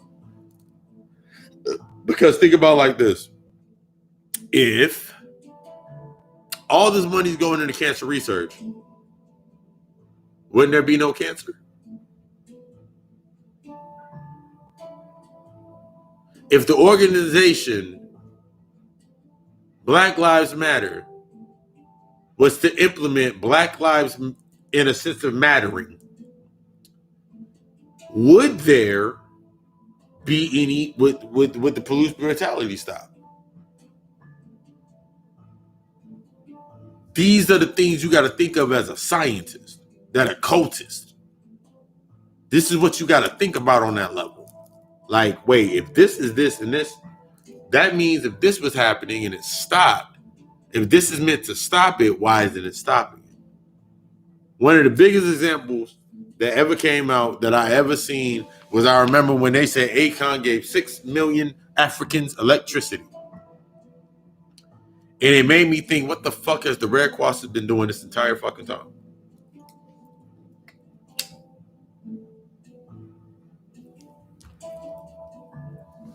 It made me truly think what the Red Cross did the entire fucking time. I remember looking at the documentary. The dude went in, I think it's like, what the hell? I remember watching the documentary, What the Hell? And I remember he's going through all the information, the American Heart Association, talking about this, and this, but then they have recipes for what causes a heart attack. All of these organizations, cancers, but they got the recipes, the things that promote cancer. They living in both spaces. In order for this shit to exist, for something to exist, it must dwell in both spaces. The reason that you are torn in an imbalance is because your structure is not to live within two spaces. Your whole existence is to rise to a different frequency, not to live in two different fucking spaces. Living in two spaces brings disharmony to your own natural rhythm. Having your mind and having human thought in multiple spots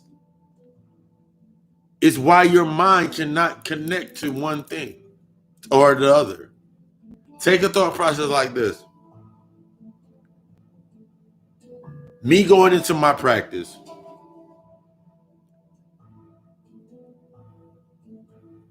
if I went into it based on a human perspective, I'd still be working at my job. Why? Because I'll be like, yo, in order for me to interact with people and counsel people, I got to be in front of them.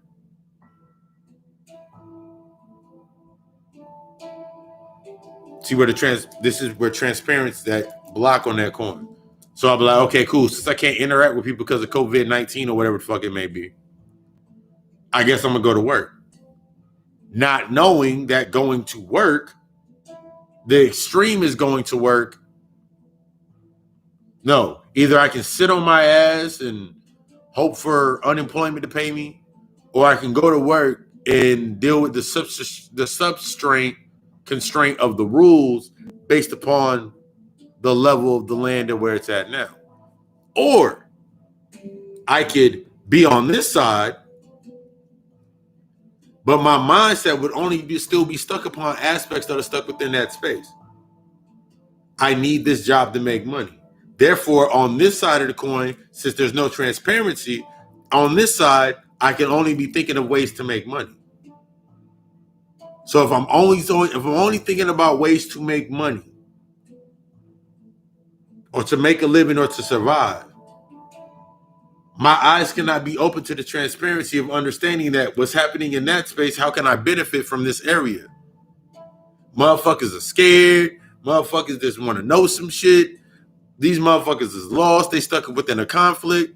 My energy, my source, my power will be feeding that space. Or my energy would be feeding this space.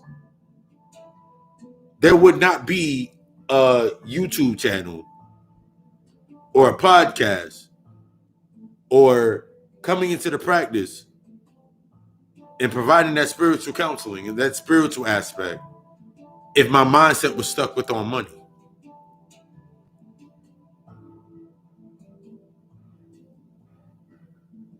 It wouldn't exist. I mean, it would exist, but it wouldn't exist as it is now. Because going in on that 1%, that one strain, that 1% that you don't want to defeat or that you are bucking up against, there's 99% of us, we're all standing, we're just disorganized. You're not disorganized. That 99% is not meant to trump the 1%, because that 1% is in play because of human thought. Your human thoughts based upon oppression, struggle, whatever it may be, the white man's the devil and all that shit, that one thought from that 99% feed that 1%. As long as you're in that state, that the 1% of your human thought, that's of you, that 1% of human thought, it continues to stream through there. And it's filtered through fear. It's filtered through the fear. It's filtered through making you angry and the hatred and all that shit. As long as it's filtering through there, that 1% still exists. Until you dare to become the 1%. Until you dare to become that one to step forward.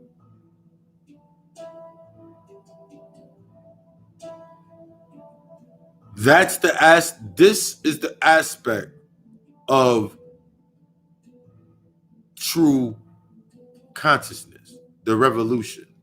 The revolution will be something of your own mind. My revolution within myself feeds my talents, my purposes.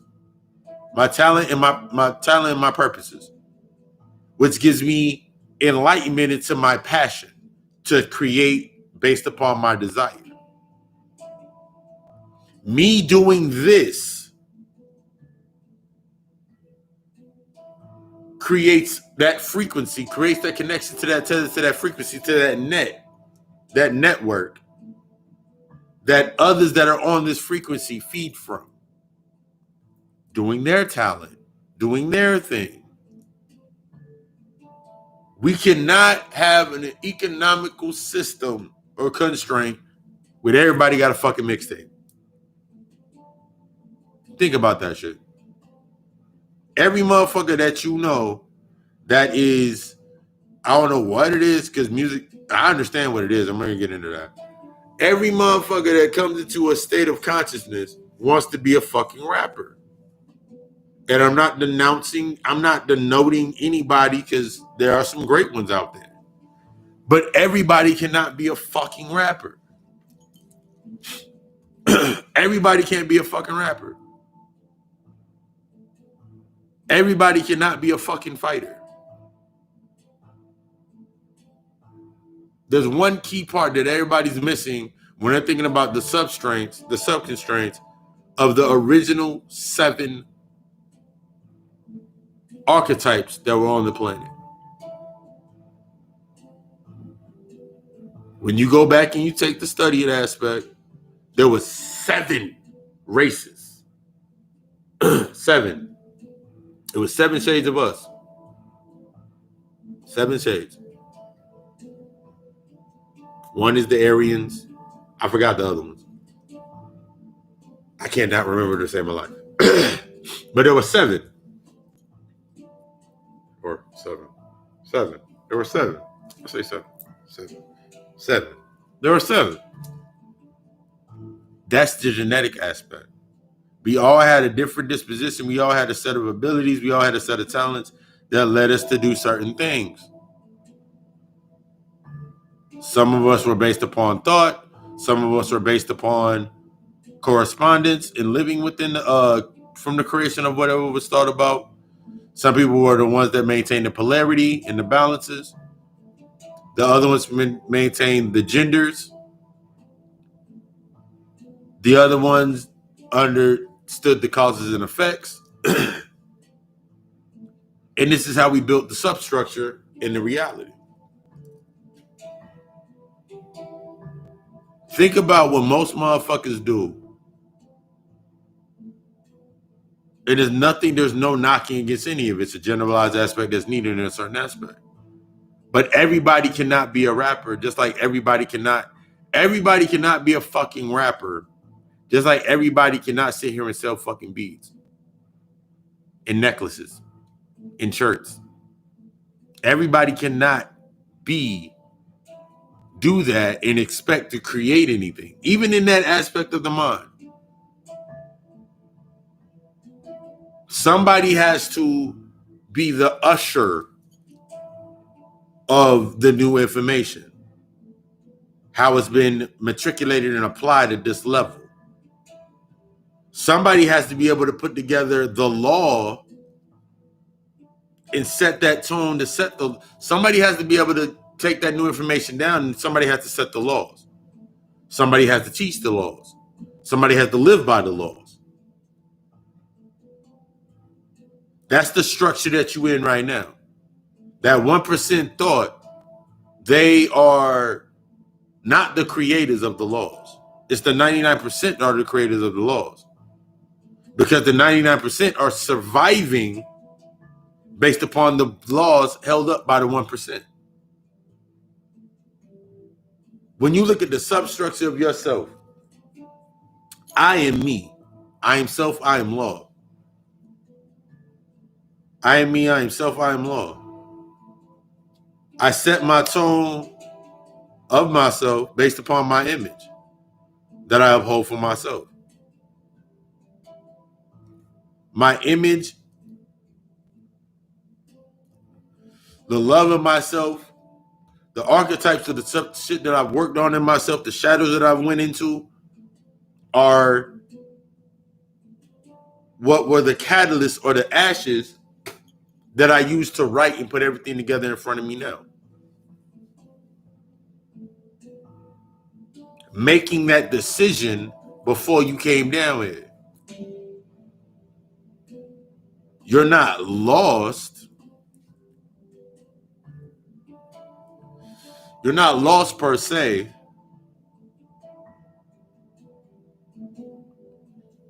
You just think something's supposed to happen. I remember I was meditating the other day, and I was listening to this new meditation, one of these new binaural beats that I put together. And I was experimenting with my DMT. And I'm listening, and I'm going into this space, going into my zone.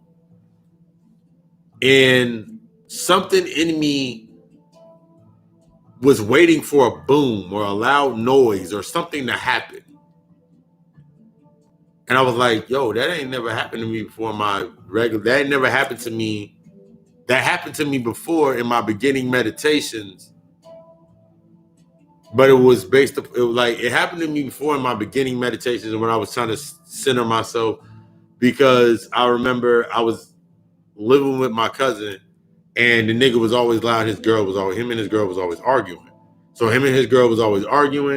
I ended up always waiting for the boom to happen before I could actually meditate, until I set myself into a new space. And I'm gonna wait till motherfuckers go to bed, and then I'll meditate at night. And then I'll wake up earlier in the morning and I'll meditate in the morning. So I was setting my new tones.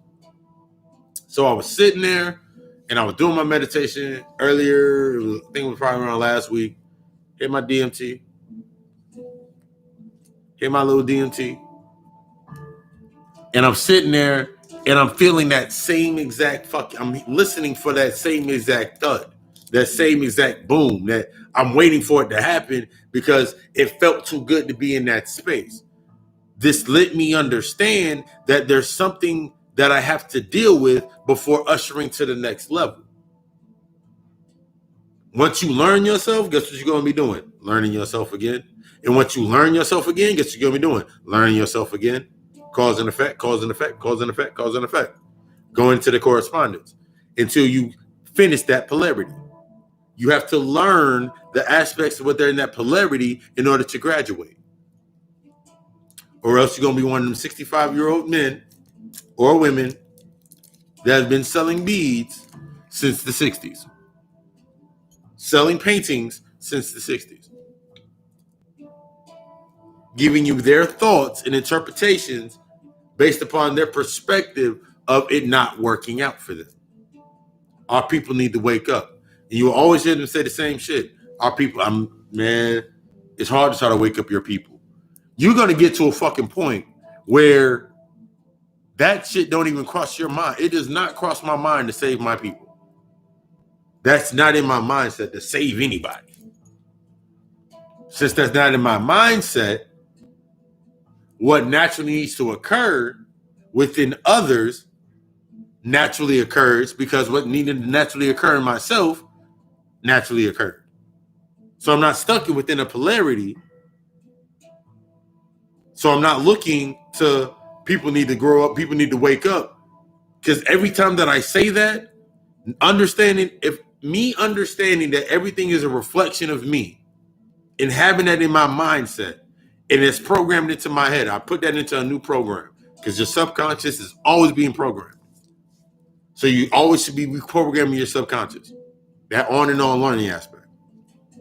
So if I'm sitting here in this aspect and my mind has been programmed to, I need to save my people, all I'm going to create, all I'm telling myself is, there's something in me that I need to fix. So I'm only going to be able to search for and connect to other people that need to be saved.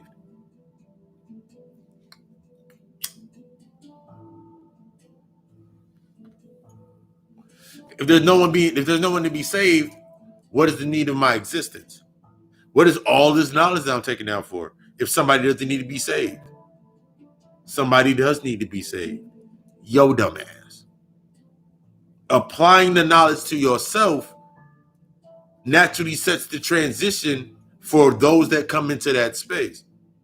There's shit that I do now and I speak on now that I spoke on in a context based on intellectual back in my past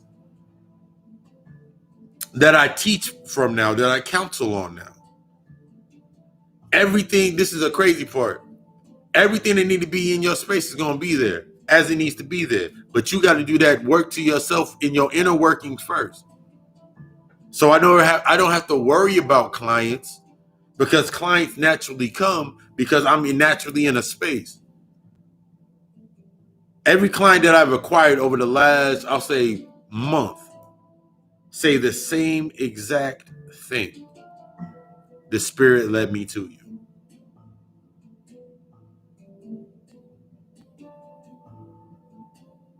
Every single time, the spirit led me to you.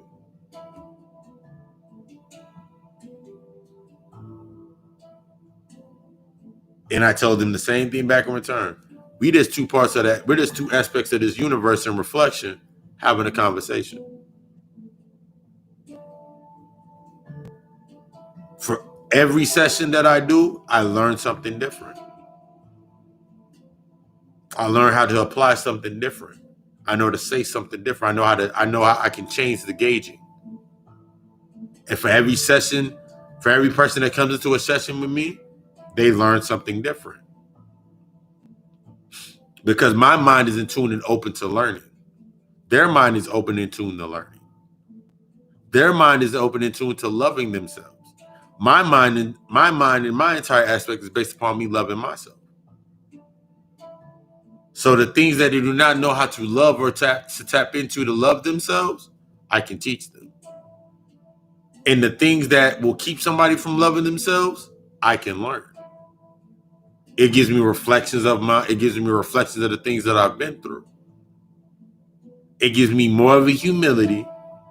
And without that humility, the spirit cannot connect to you.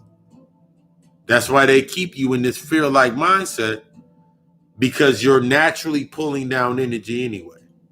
You already naturally connected to something. You already connected to your higher self. But all of the filters that they put in between it based upon fear, Jesus and Allah and Orishas or whatever it is that you accept yourself and put yourself under, that becomes the filter of how your power comes down here. So if something else is connected to your power, if something else is connected to a symbol, and you're naturally bringing down power, how do you think they get their power? Once again,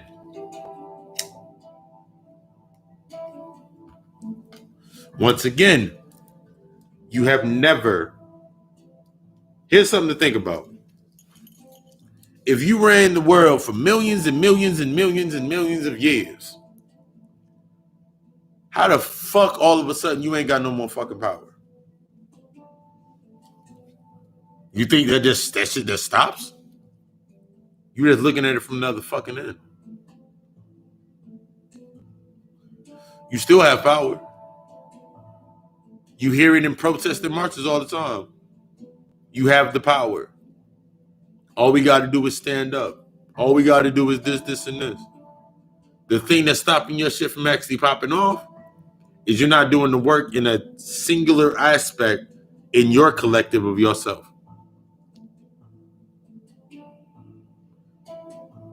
You ain't working on yourself. Therefore, you will always have guilt trips. That's why you have a guilt trip every time you do something for your fucking self. Because you haven't learned how to separate yourself from your old self. You haven't learned how to separate yourself from your doppelganger. So since you found that you're moving within your identity and that gives you your confidence, everything that you do is ushered in based upon that confidence. Remember, the mystery schools taught up to that certain point, they taught you all of the principles of God around you. That's what our ancestors, that's what the Egyptians, the Kemetics did. They did that aspect in full. At a certain point in time, they got beside your ass and said, yo, all that shit we just told you about everything around you, all that's within inside you. And then the next aspect, Because one was the initiate, then they became the occultist, then they become the alchemist. That's that paradigm shift. The initiate, the occultist, then the alchemist. Because once I have the understanding as the initiate, and you've already went through the fucking initiations, you're just reactivating. You just have to reactivate your fucking Akashic records. For most, for some, that's for everybody. That's actually for fucking everybody. Accessing your Akashic records is not going to. This is the aspect of coming into this singular mindset for yourself and moving forward in yourself. The entire left-handed path, moving into yourself, because everybody has a different set of records in their Akashic DNA. Everybody has their own different set of records. This is like if I do a guided meditation, one person to tell me that they were in an ice cream parlor full of fucking light building ice cream sandwiches, and another person can tell me that they had a Captain Planet moment. And another person can tell me this is what they saw in their imagination, in their visualization during their meditation. All that shit's warranted because all that shit's their fucking truth. That's what it goes down into your DNA. That's the genetic aspect. Everybody had just like when you study and you look at when they said everybody had they always talk about everybody had a certain marking. And when they took them in, like we heal based on sound, and you went into a certain space, each body, they said it then. You went into a certain temple based upon your disposition of what you were marked under, what you came down under as. So you came down, and then when you were sick, whatever you had to go heal, you went to a certain temple, you listened to a certain tone, and it unlocked something within you. It could be the same tone in every temple, but because your intention was automatically set to go into that, you heard it differently. That's the concept of different. That's the concept of light, and why certain people are going to get it and certain people are not. Because as the initiate, you're going to hear it differently. As the occultist, you're going to hear it differently. As the alchemist, you're going to hear it differently. You one song, many verses. The universe, one song. That one natural rhythm that we want to strive to be the best, that's the connection at this level. That's what sustains this level. That belief that there is something more from the believer aspect is what maintains this level. That one that feels like there's nothing else except for doing this, or the doer, that's what sustains this level. The knower understands, or the occultist understands, to go subjecting themselves, psychomancy, great book, I'm gonna keep saying that,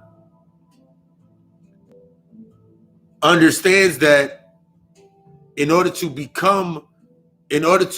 the 1%, or that human thought, that narrative of the human thought, they must become the 1%.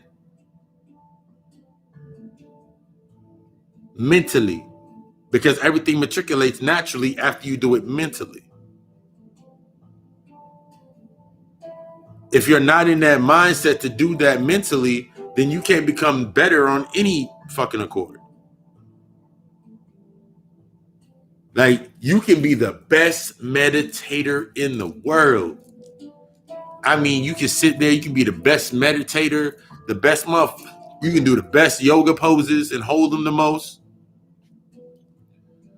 Or, yeah, you can be any spiritual discipline aspect. You can be the best at it and go through all the motions, best at it based on physical. Based upon physical. But if you're not mentally in tune, your lifestyle does not match that in your mental, then everything you doing down here is in fucking vain. Everything that you do down here is in fucking vain. I remember when I was doing my personal trainer. Well, I remember the first thing I did was personal training when I started doing counseling. I remember being a personal trainer. And I remember every time I remember I was reading one book. I cannot remember the name of that book, Saved My Life. Or was it a speaker? It was either a speaker or a book or a podcast. And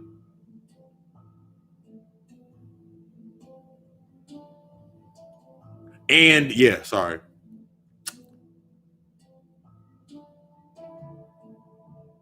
It was like, train your mind as much as you train your body. Train your mind and your body shall follow. So in order for anything to actually happen anyway, your mind got to be in tune before anything else falls in line. Or else you're simply dieting. The aspect of a diet, the aspect of a fast, the aspect of the mundane level of what it is. Yeah, I'm gonna get on this diet, man, so I can lose some weight. That's mundane because the diet automatically you're going to lose something, whether it's weight or your mind.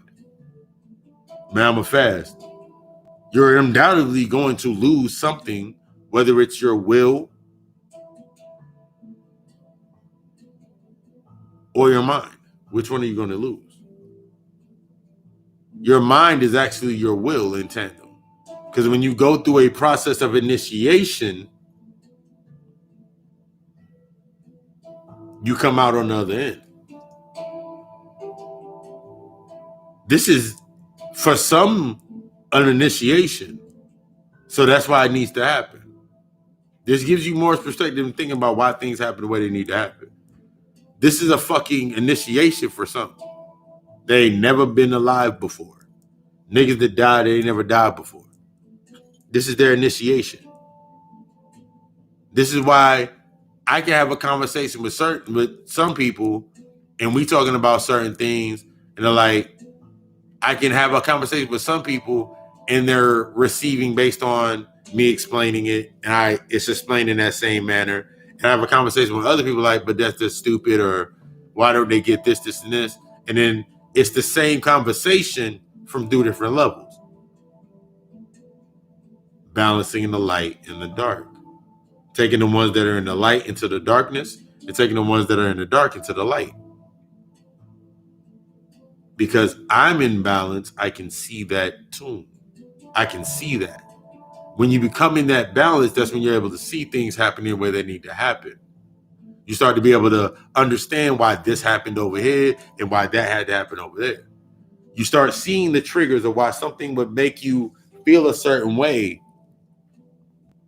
And then you're like, but why do I feel triggered by this? I don't know. Why do you feel triggered about it? Have you meditated on it? Did you ask yourself about it? One of the biggest things that in coming together under the same guise, trying to make it one effort, you'll look at LGBT, which is what is the figurehead or the face for Black Lives Matter. Because behind that face is George Soros. We know who George Soros is. And that becomes the thing behind Black Lives Matter. And you think about that aspect, you're like, why does this trigger me?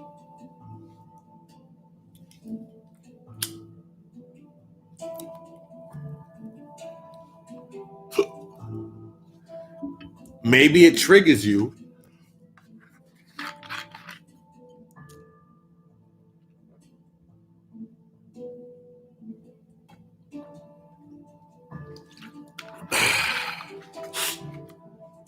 Maybe it triggers you simply because it's not natural to you.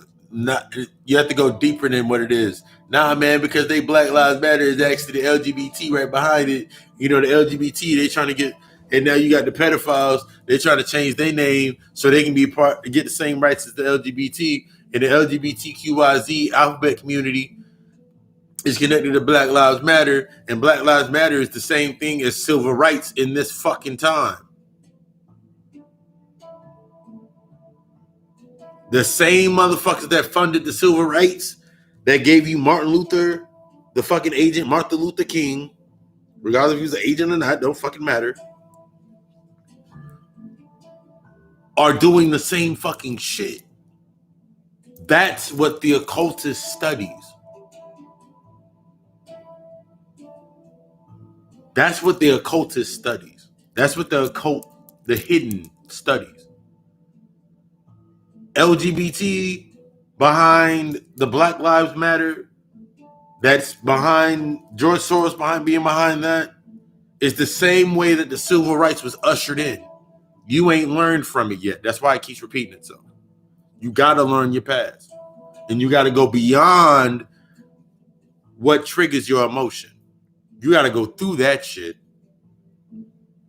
Civil rights movement is Black Lives Matter all over again. Still fighting for the same bullshit based upon humanity that you have to put yourself behind.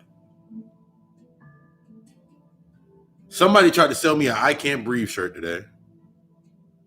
I was turning to the back, hey, you want to buy an I Can't Breathe shirt? Till I turned around and they saw this shirt. They were like, they paused and they walked away. I allowed what needed to happen in that space to happen in that space. I didn't have to even say shit. Do it look like I need an I Can't Breathe shirt with a fucking shirt on like this? No. Not all skin folk are kinfolk. Some are still wearing the blackface to save their face.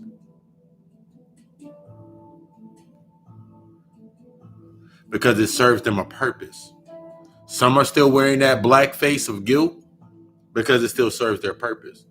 Some people are wearing that black face of never doing right because it serves their purpose. Motherfuckers came down for a fucking reason. Let them live out their shit until you can concentrate on your shit.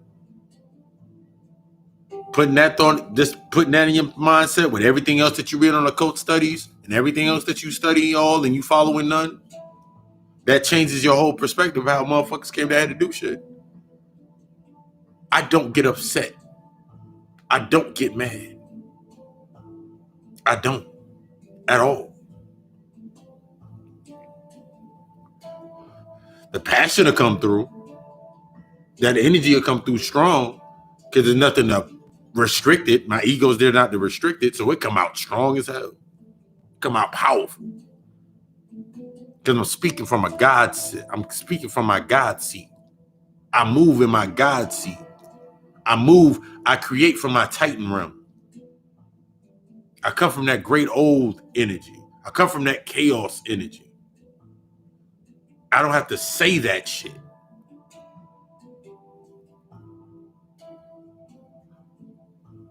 I don't have to speak that shit because my energy projects for me. My energy entered the space before I even entered the space. Because I'm doing the necessary work.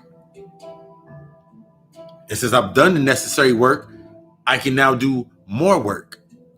The aspect is to learn yourself and then learn yourself again. Learn yourself, then learn yourself again. The cause, to learn myself. The effect, this is what I learned about myself. That becomes a new cause to learn myself. If I'm always thinking about learning, I'm never losing. If I'm always in the mindset of learning, I'm never losing. If I'm always in the mindset of becoming better, I'm never losing. Every season's my season. Every season's abundant for me. Every season becomes wealthy for you. Every season becomes prosperous for you. Because you're always learning. You're learning what to take out and what to put in. But you got to go beyond the aspects of what's right there in your fucking face. Because that answer is right there in your fucking face.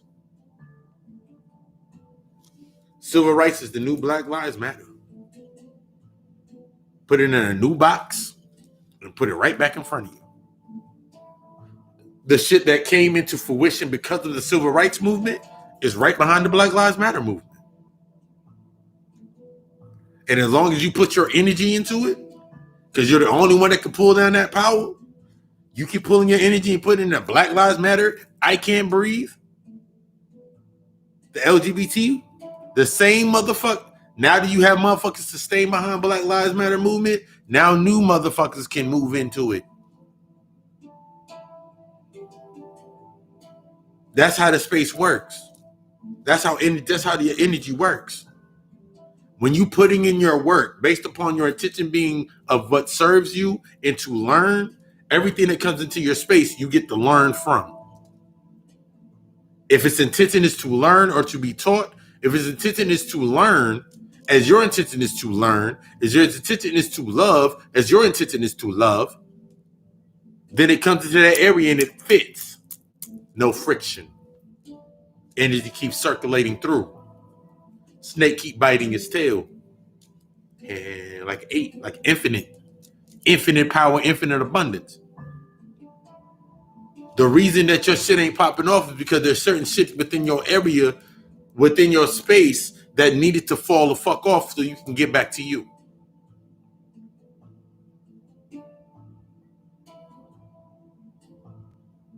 Every time you see death in the media, it's telling you need to kill yourself, because death is knowledge.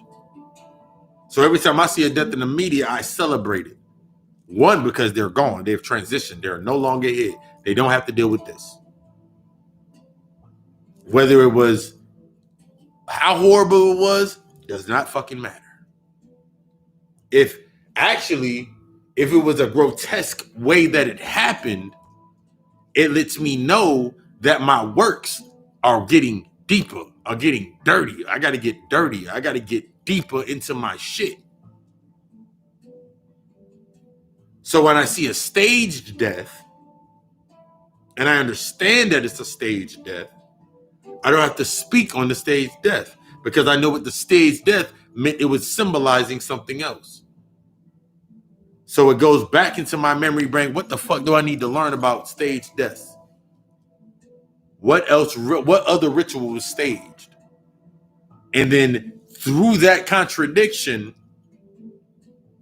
the horrible aspect being the contradiction, or the actual aspect of, since I'm now in that space of my knowing, now when I look at it, the contradiction of everybody feeling bad and me not, that's my contradiction of where I can find my truth, or I can find the truth.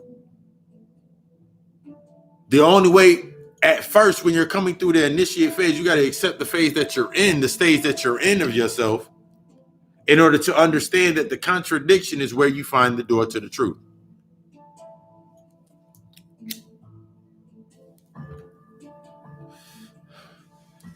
Or as Pusha T say, trapdoors are supposed to be awkward.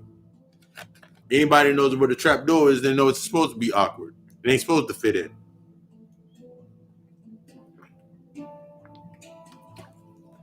It doesn't fit in based upon the imagery.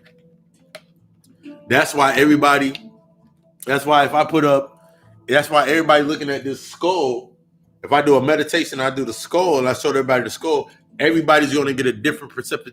Everybody's going to have a different perception or a different imagery, a visualization based upon looking at this skull within the meditation. Because they're all coming from different paths of different light. They're all coming to the light through their own path. So they're going to see things through their own path. They're only going to see things based upon their life, based upon the things that they have dealt with. But if everybody's streaming through the pain door, the oppression door, the pain, the oppression, my mind has been held down for so many fucking years door, what do you think all that energy goes through?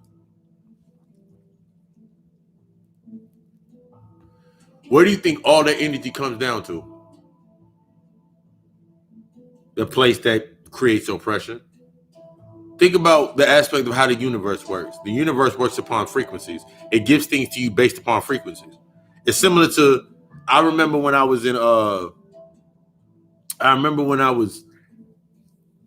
studying some good old Christian literature, mythos, and it was explaining like you must be humble to pray, and this is what I was looking at based on the external aspect.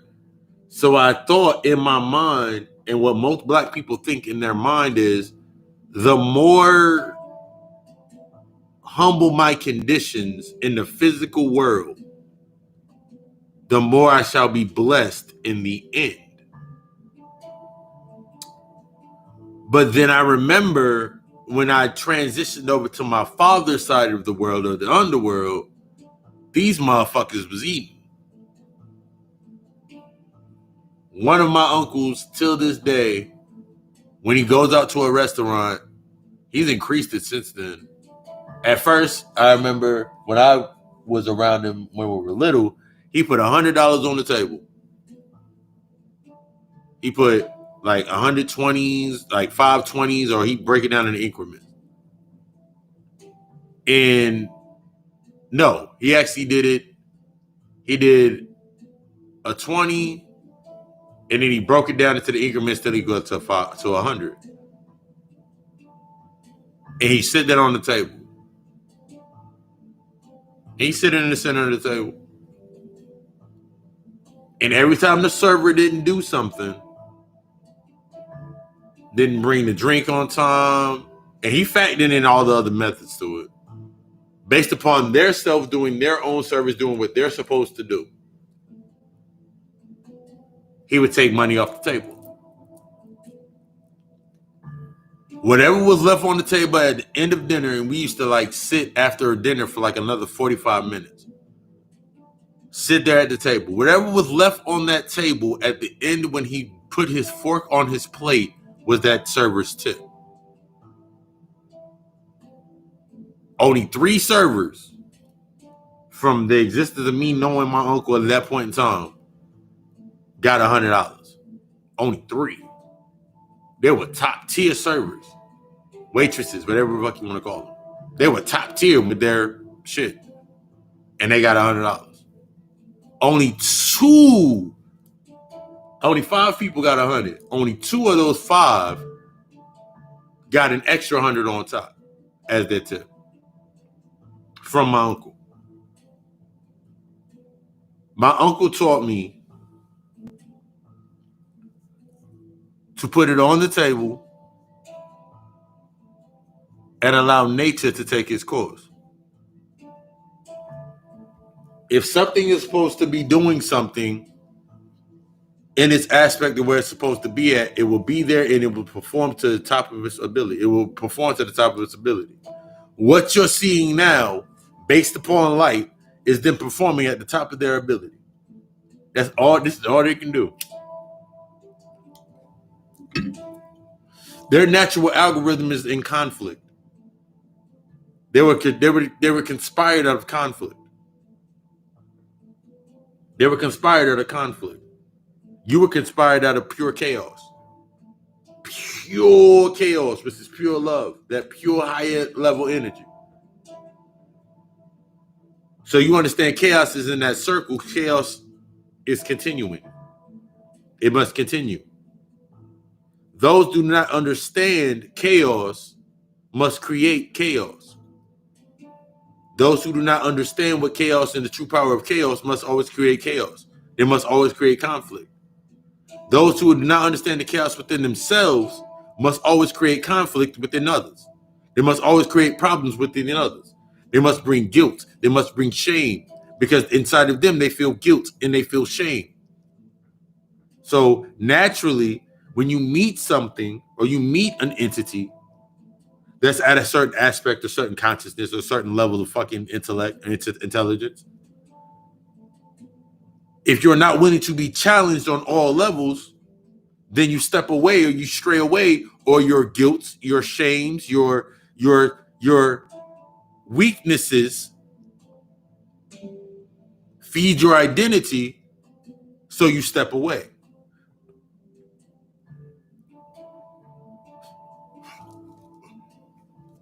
But you still need its attention. Remember, the weak cannot admit, because the weak are the fools that think they know everything. The fool knows everything, so the fool is truly weak. The wise knows nothing, so that's where it's strength. That's where it's strength. It draws strength from it. It has room to draw strength from something. The fool can't draw any power or circulate or create its own power or charge itself. because it has no room. They have no room. You can read every story talking about light, and they only can create based on the fact that the light they're within that space, because they are not equipped with the eternal mechanism that is the soul, that divine spark. They don't have a self-propelling feature to higher levels. This is how you need to understand this. Everybody is rooted within everybody's roots on the human level in humanity or mankind is rooted within melanin, rooted within the African diaspora, if you want to call it that. The African diaspora or melanin or carbon. The second, the third, the fourth, the fifth generations, they're derived of light based on that level. So they must create light within that space. That's why believers are still going to be believers, because they were created within that space. They created what they needed within that light.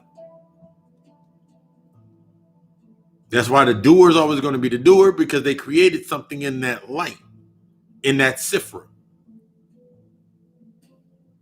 They created something that can give them survival and a sense of fulfillment in that level.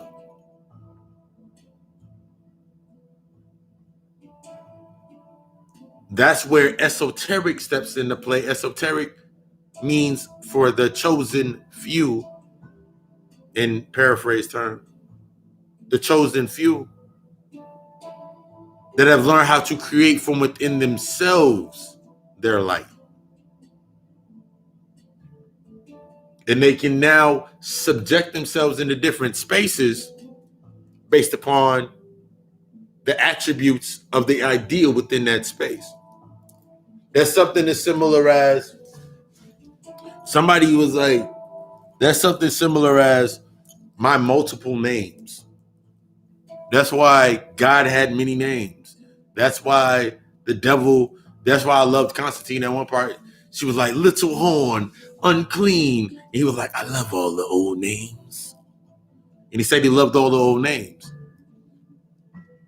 because he understood that this was a deeper understanding when you go deeper into the occult studies, that with every name, just like every principle that was taught to you through Thoth, Basset, Mayat, Osiris, Set, Typhon, Tiamat, Kali over here, this over here. Each aspect had a different attribute, had a different set of attributes. They had the chief attributes which connected, that gave the connection. So you look at Kali, then you think about the great mother aspect, the great mother of destruction. You think about Tiamat, then you think about Isis, then you think about Basset. You think about all these aspects, Aset, whatever, how you want to say it. You think about these aspects, all of those things make that one connection based upon the chief archetypes of the space. Once you have already established the chief archetypes within that space, that's already sitting there. In the physical form, that is your home. That's the job. That's the way you make your money. The way you please yourself in those archetypes. That's all in the physical form. But all of this, if you're doing it based upon being the tool, then you're always going to be like, well, I need this space to be over here to get this car, to get this job, to get this, and this. You're always going to be stuck in the conflict. And that's all they know how to create down here is the conflict. That's what you see with COVID-19, the motherfucking conflict. Niggas is running their ass off. Upset by something, they ain't getting no money, they ain't getting no power, they ain't got enough money, they can't pay their lights. I looked at something last week. I looked at something actually yesterday, and it was like, if the government does not change what is happening, it is going to be the second rate of evictions and like this, the largest eviction and the largest foreclosing since the Great Depression.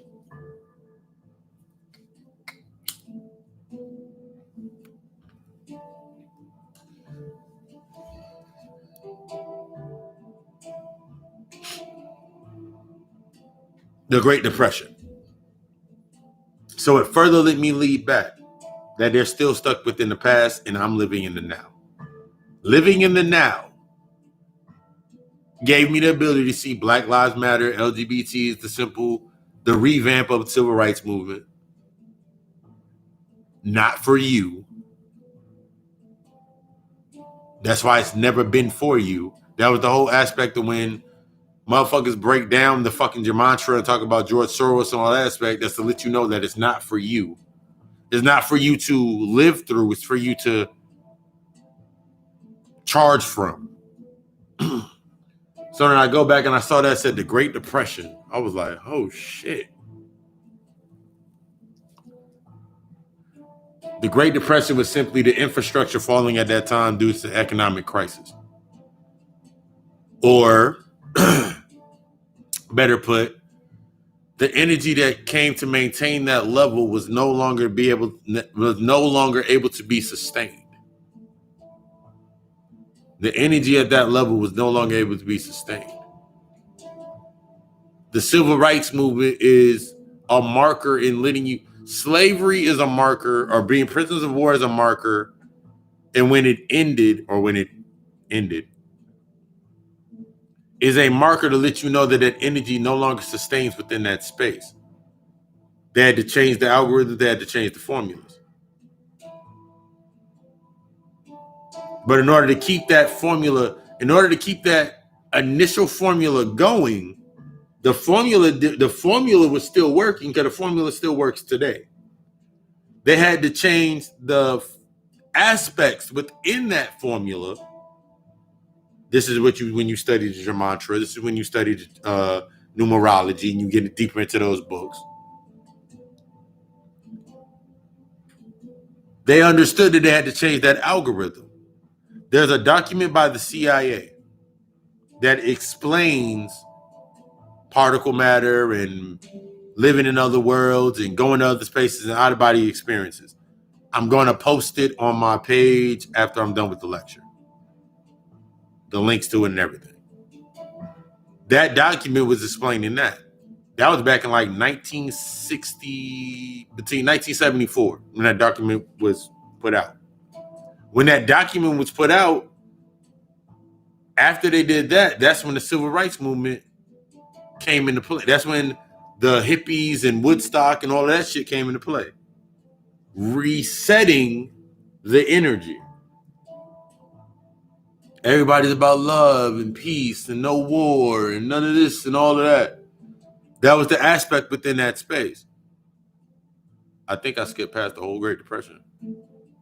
The Great Depression was the aspect of recirculating that energy that slavery already brought into place. So it didn't work in that way. They changed the algorithm that came with the Great Depression. After the Great Depression, you had baby boomers. So they had to stimulate that energy right there, create the baby boomers, or birth new energy in that aspect. Put another face on it, call it baby boomers. Then you came up to the civil rights, all that shit, protested and marching, and we got to march for our rights. And then you came into the Afrocentric movements.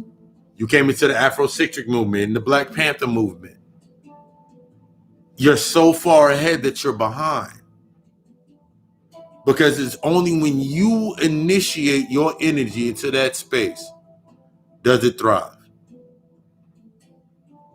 It's only when you're initiating does the shit thrive.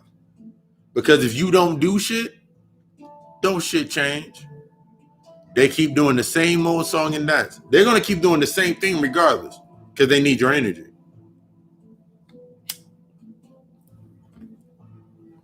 Now we're in the golden age.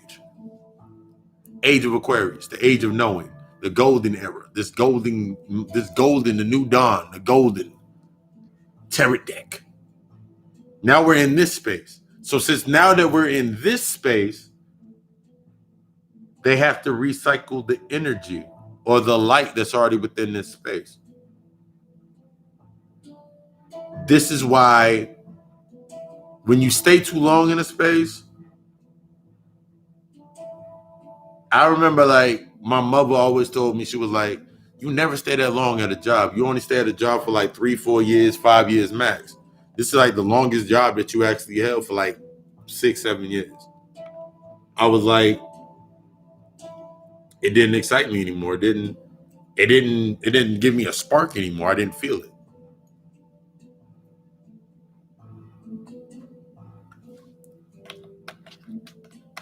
Unconsciously, I understood longevity wasn't for me. The aspect of longevity based upon the time aspect, you coming into this time ratio. Until you step out of the time ratio, outside of time, and this is when you understand the aspect of a god, or the archetype of what a god is. A god or a spirit or an entity or that energy is simply outside of this paradigms and the spaces that make it trapped here. This is why your soul is always trying to escape and trying to express itself based on negative, whatever it may be, expressing itself, and it keeps trying to express itself because it's outside of the constraints of time. This is why you always feel like you're out of time. You're always trying to run to go do some shit while trying to maintain your identity because you're still stuck within the constraints of time. You're still trying to charge this area based upon light, sustaining a light that's been long ago burnt out. The only reason that this light still exists and all this shit still look good to you, the mundane, the urges, the physical aspects still look good to you in an aspect, is because you're still clinging on to the time aspect.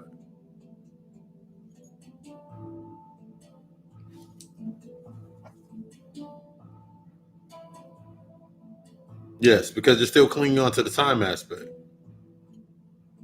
The longer that you cling into that time aspect, this mindset based upon time, the longer that you expect into that aspect based upon time, and you're wanting something to happen based on timing. Man, I need it to happen this way, and I need it to happen this way, because if it don't happen this way, then I'm going to fall off, I'm going to be sad, I'm going to be upset, man, I ain't going to get what I want. That's the reason your manifestation does not come into play. Because if you're stuck within that aspect of time, you're contradicting your natural God self. You're contradicting your natural God self. Since you're contradicting your natural God self, Blackface emerges.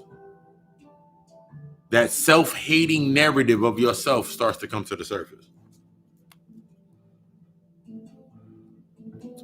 That self-help, that self-hating, that self-image that you try to go beyond or try to go under comes to the surface. And then in reflection, based upon that narrative, that's how everything plays out in front of you.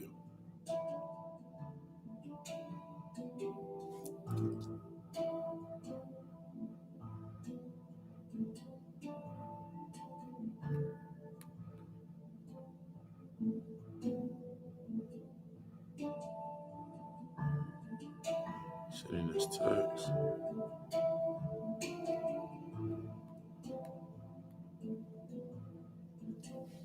But this aspect that you get stuck in, that's how you get stuck bounded in this reality, stuck in these ciphers. And you're given every single tool to get out of them. Every tool is from within you. That's the aspect to understand everything's within, that knowledge of self. The knowledge of self is not the fact that you can read the Hermetica, the Gnostic text, read a book on numerology.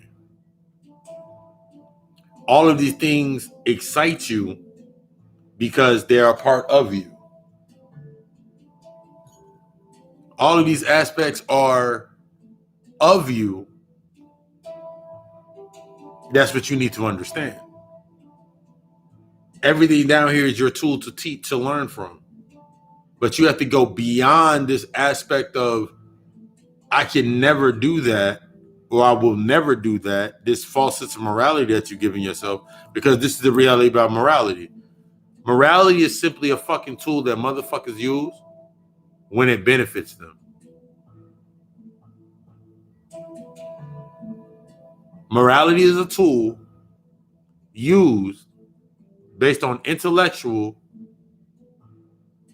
properties. Oh shit, I had a whole fucking moment. Morality is a tool used to the benefit when it benefits you. Like right now. Give you an example. If your nigga is broke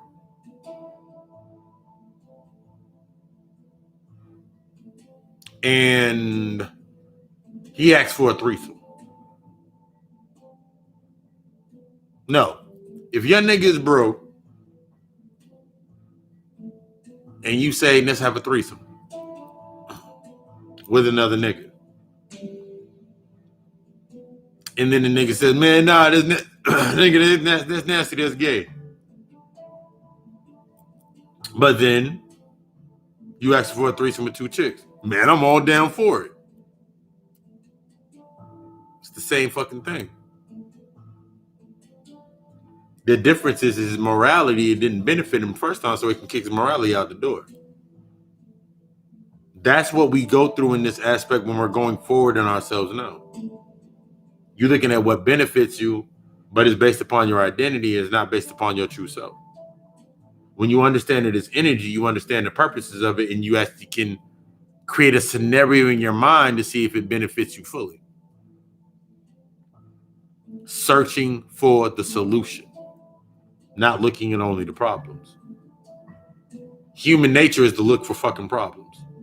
Human nature is to look for worth, look for problems, look for ways to stimulate abundance, look for ways to survive. In the God level, I can't wait till my cane get here. I got a cane that I got made, but the top of my cane is my wand, my magic wand, my wand. So like the cane comes off and I still have my wand, and it's fucking cool. So like me doing this is like the manifesting of putting my wand, because I want to be able to go like this. I feel real powerful like that. Like just like when a nigga wear glasses. But you take that thought process into your mind, think about what the fuck benefits you whenever it is. Whenever you're doing some negative fucking shit, man, I had to survive. I had to make it through the night. That's just like the same nigga that said that shit was gay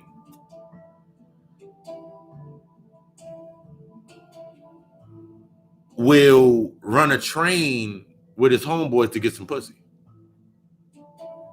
That nigga's morals went out the window because his urge led him.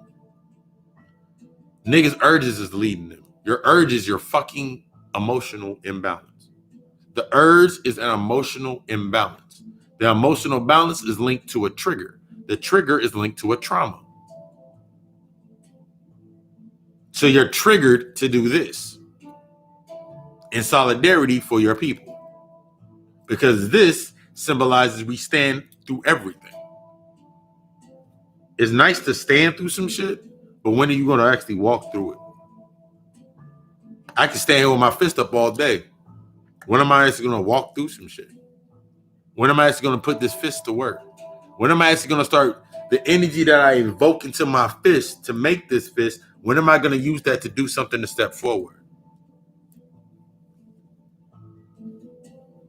Or do I just want to remain with the black face and be mad when anybody else uses the black face? You mad at somebody using blackface, but the same motherfuckers using the same archetype of energy, or where the energy is coming from to use the blackface, are the same motherfuckers that are using black. They're using the same tactic to do Black Lives Matter. They use the same tactic for all of their agendas. That's the symbol of blackface. That's my interpretation of the symbol of blackface.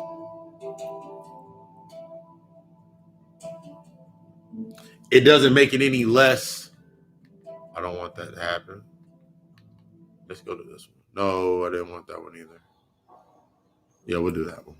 It's a nice cool down one. But when you take these aspects into your mind and your thought process and moving forward, and you're able to start creating from that, this is how you tap into these symbols. The same way, like the same occult manner of tapping into symbols, tapping into works, tapping into that symbol to use its power is the same reason why I got a Nazi flag. I got the Nazi flag on order. I got my swastika symbols on order. Because I understand the symbol. I understand the origins of that symbol. I understand how that symbol has been distorted. The reason that the symbol still holds power and it still connects to you is because it's still being used in the same manner. Just from a devolved sense of state. It's being used based on a lower sense of state. That's why Trump reiterated neo-Nazism. Just him being in office, he reinitiated that energy that is so long and far died after the 8 years. That 8 years of Obama in office formed this unstoppableness inside of you that you could do everything. Right before Barack Obama went into office, the first 4 years, I was seeing black motherfuckers and I was seeing black families in Tide commercials.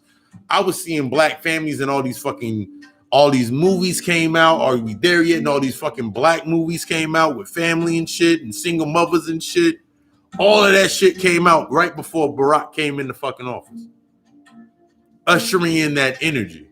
A moment of stilling your mindset into that's why his slogan was change. Because change is inevitable. Evolution is by your choice. So when you look at the Hope and Change monologue by Obama, all he showed you is that's what black people will think on. Hope and change and wishing.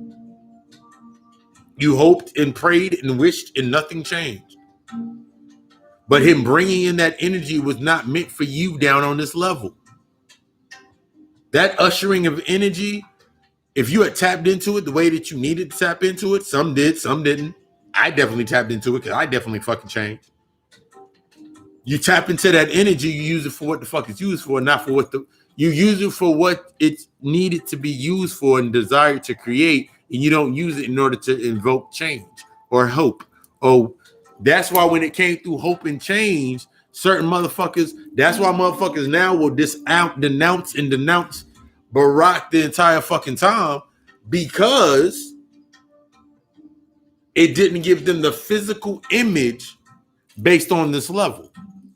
It didn't give him the physical image based on this level.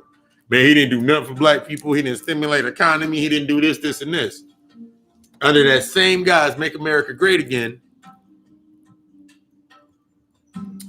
black employment is down to 3.7%. Black employment is down to 3.7%.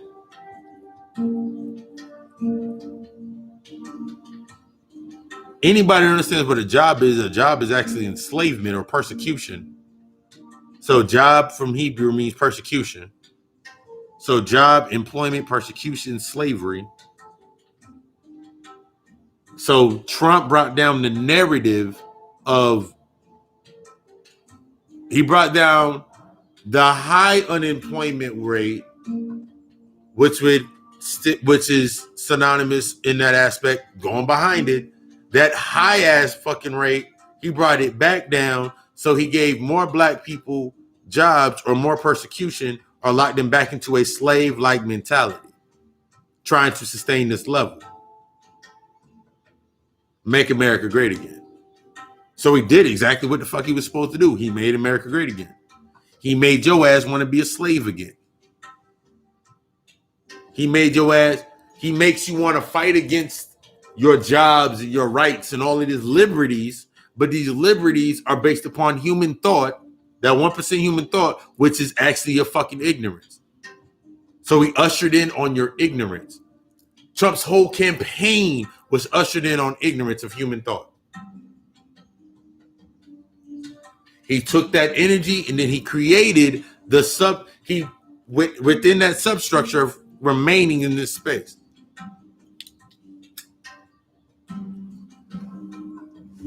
Now that you come to an understanding, what do you want next?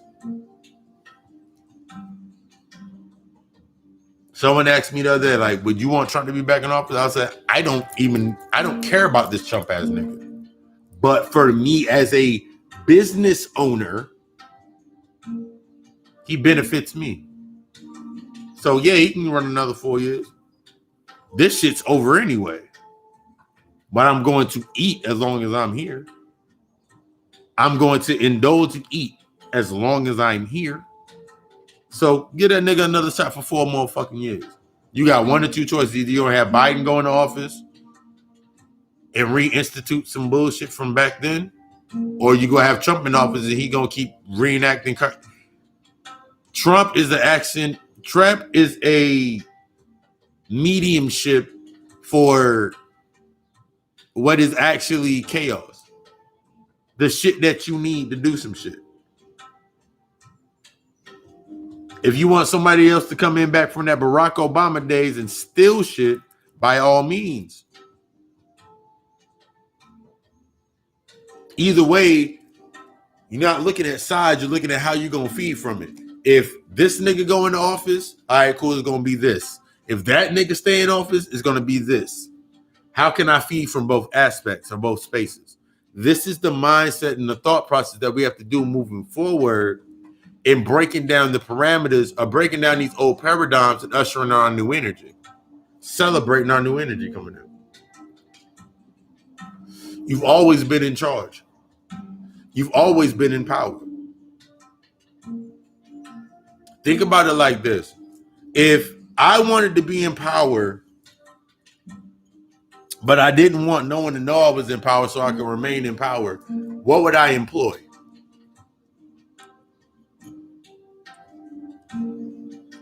The same shit I employed the fucking first time. That was the whole reason they were created. That was the whole reason they were deployed and created.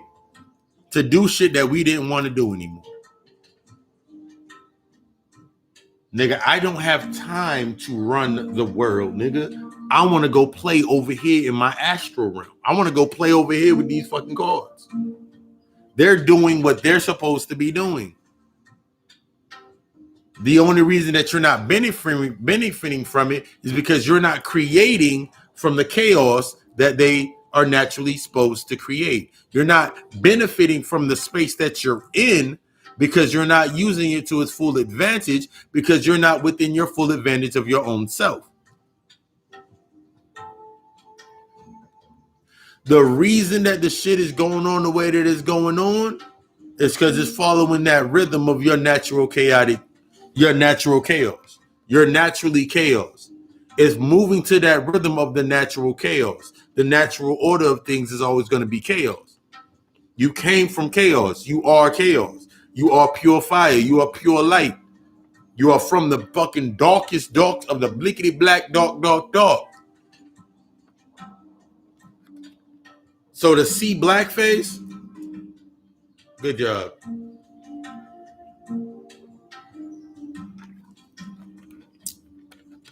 They put on a black face and then they try to dance. They have no fucking rhythm. But they feel with the blackface they have rhythm. Good job. You're still doing this shit wrong. It's looking at your kids and learning from them. How the hell do they keep doing this?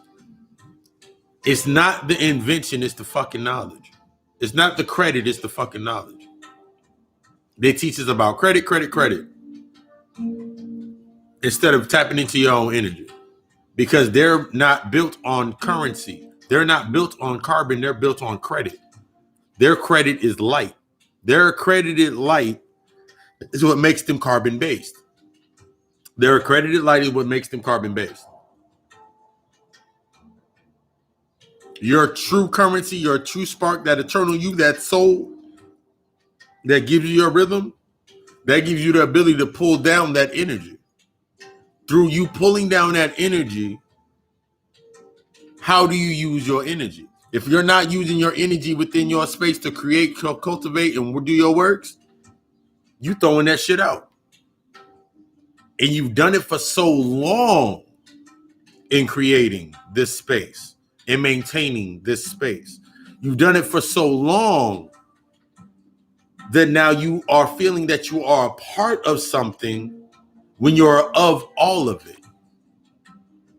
You feel like you're a part of something when you're actually of all of it.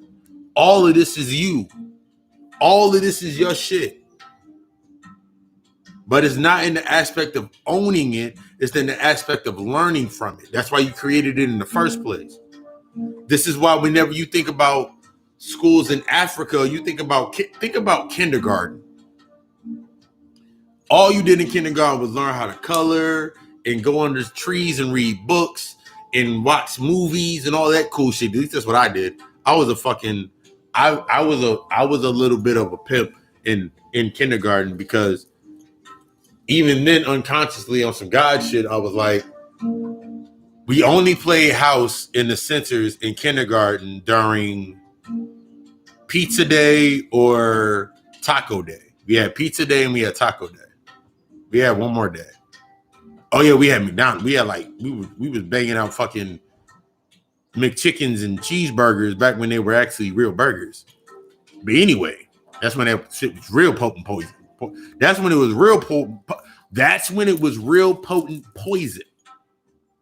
And I remember I always got to be the dad in when every day they play house. I always got to be the dad. The only reason I wanted to be the dad is because I got two burgers. I got the biggest piece of pizza, or I always got my food first. So I was like, nigga, as long as I'm always the dad, whenever I'm when we're playing centers in the house, I always get the best portion. I always get a bigger portion because I had to go do some work. Okay, cool. I'll be that. Even at that young age, in my godhood, in that God self, unconsciously becoming or coming into the identity aspect, I understood things then that I understand now.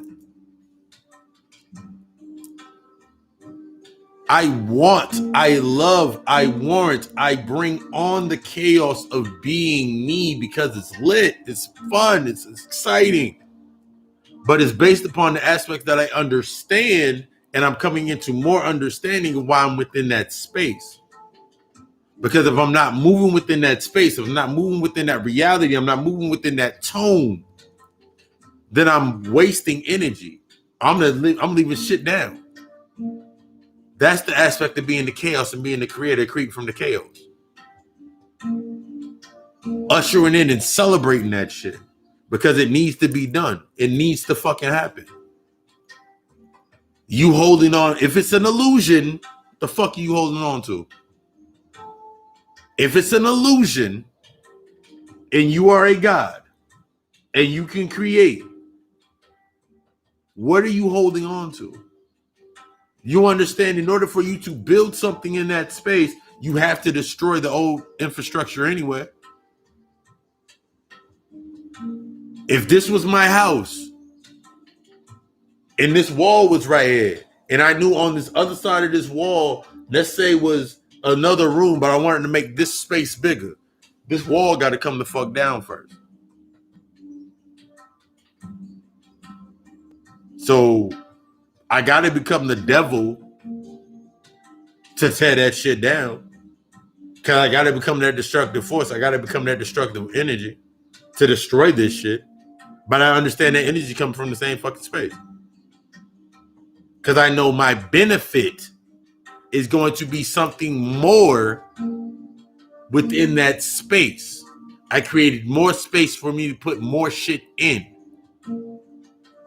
That's the mindset, mundane on the humanity aspect. Man, we need our own shit so we can, to do what? It don't matter. And this is the aspect of understanding the space. You have to start with the mind, and everything is mental. You got to start up here first. If your mindset is not in the same accord on this level up here, which means you've applied the algorithms and all those. You've applied the algorithms, activated your gnosis, started working on shit for yourself, in yourself, doing your own works. Then how can you come to the next level where it's naturally going to be abundant, where it's going to come up? If I never started speaking, lectures, then I never started doing the podcast, never started doing lives, never started doing these aspects, I would have never came into the fruition of my soul tribe. Everybody that's supposed to be rocking with me. Motherfuckers I rock back with for years. My brother Put Baby on the Beat is like our natural, and it's becoming strong. It's like we don't even have to say nothing for like weeks, days at a time. I can send him a text. I can send him a message on inbox or send a comment under one of his posts, and it's a natural occurrence. Like was already there. That shit was already there before. We just reliving that moment back here on this physical form. Boom, we just came back into alignment with each other. When your mindset is in that mindset, that's the aspect of manifestations. That's the aspect of your intention setting that purpose. That's tapping into that simple. That's tapping into that energy, baby. But you got to be able to see through what the fuck you need to see through. You need to be able to see through what you need to get through in order to get to where you need to be at. Until then, you ain't going to be doing shit. But sitting there in conflict looking like, I wish I would have did this. You're going to be sitting there like one of them old ass motherfuckers standing on the fucking corner. They got their trinkets and all their shit lined up and they selling their shit. Talking about, I remember back in 1970 when the Afrocentric movement was popping and we were pro-black and we were pro this and hating on this new era and this new music and all this new shit. You're going to be sitting there like that crazy ass cat lady eating cat food with your cats. Literally imprisoned in your mind with baby brain. Stuck on basic aspects that have become mundane and redundant into the aspect that you tapping into your higher power. So what do you choose to do? Do you choose to grow and evolve or change and save face? You got to become the devil. And where you were the hero, you got to become the villain. And where you became the villain, you're going to become a new hero. Because the hero is the cause, the villain is the effect, so the villain naturally becomes the next cause. How are you going to tap into your power? How are you going to take yourself to the next level? How are you going to charge your energy? How are you going to get better? Your infrastructure got to fall. Until your infrastructure falls, your infrastructure must fall. That's my brother right there. Your infrastructure got to fall.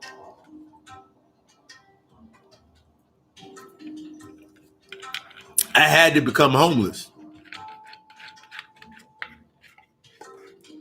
I had to watch my pops go up beside my mother's head. I had to see that.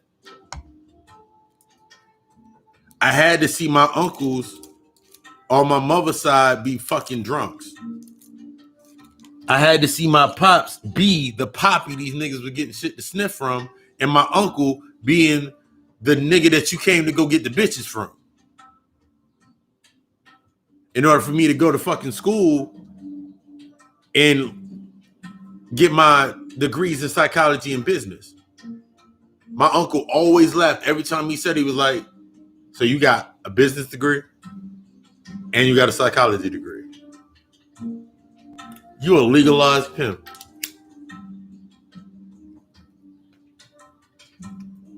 You a legalized pimp, boy. I had to go through those processes to get to where I'm at now. You're gonna have to go through it. And they gonna have to go through it.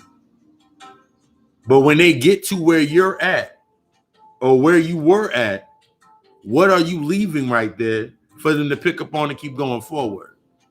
That's the whole process behind all of the information, all of the knowledge. This energy that is me, that I haven't tapped into, this that brother panic, this that brother panic energy, this that Bobby Hemmett energy, this that Phil Valentine energy. They parented this point.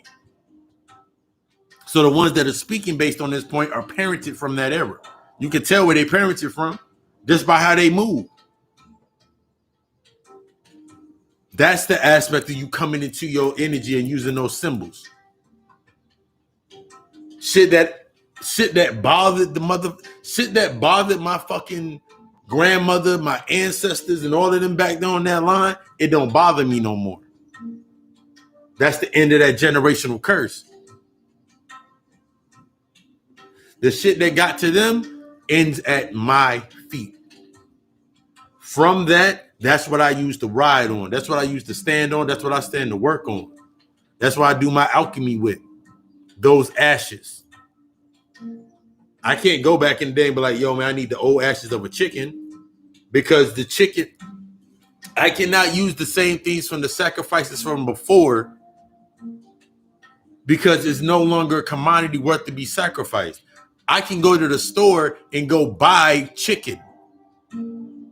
So the aspect of the initiation to go grab a chicken and then go sacrifice it, that's just dead. I need a new fucking chicken. Let's see what symbolizes a chicken. Run around with its head cut off. Tomahawks. These niggas run around sporadically, losing their fucking mind about one moment or the other.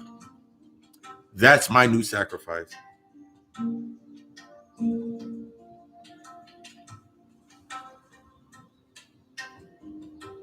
They'll sacrifice you to get your energy, but you won't sacrifice yourself to tap into your own energy. That's the power of tapping into your power and tapping into your abundance. Sacrificing aspects of your identity that is not the true you in order to tap into your true power.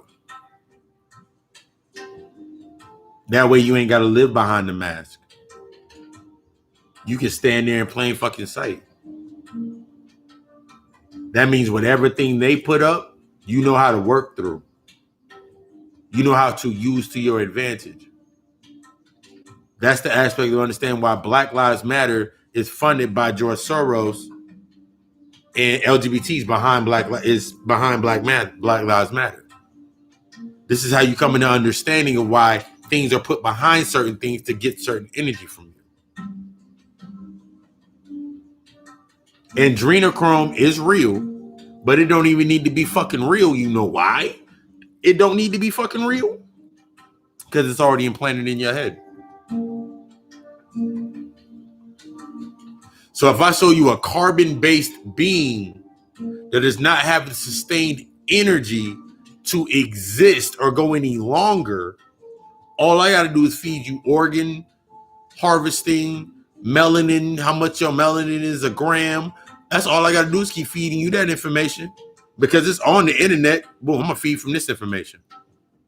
Put that filter out there, feed from you. Man, they devils, they doing this, they doing that. The fuck does it matter? This is just a fucking show. If you worried about the problem, you can never create the solution.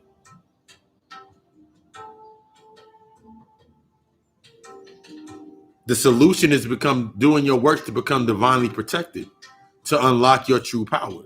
Your true power makes you ultimately protected.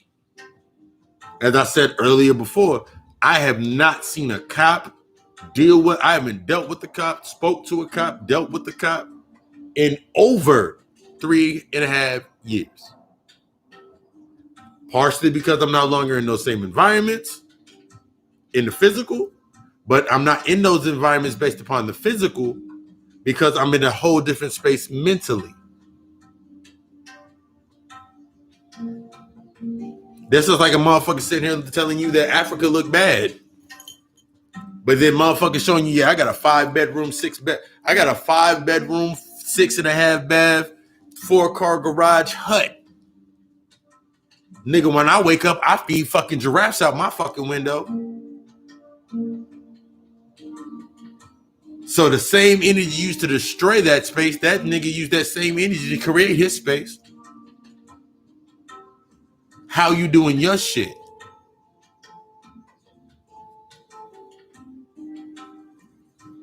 That's inspiration. That's what true inspiration is. Inspiration without the credit of glamour. I can use the inspiration without the credit of glamour every fucking day. Inspiration stimulates my genius to give me, stimulates my intelligence to give me that boost in my genius to be able to look at Minister Farrakhan, go and speak to a bunch of people. How he speaks, how he holds them, what message he gives them, the knowledge that he brings down.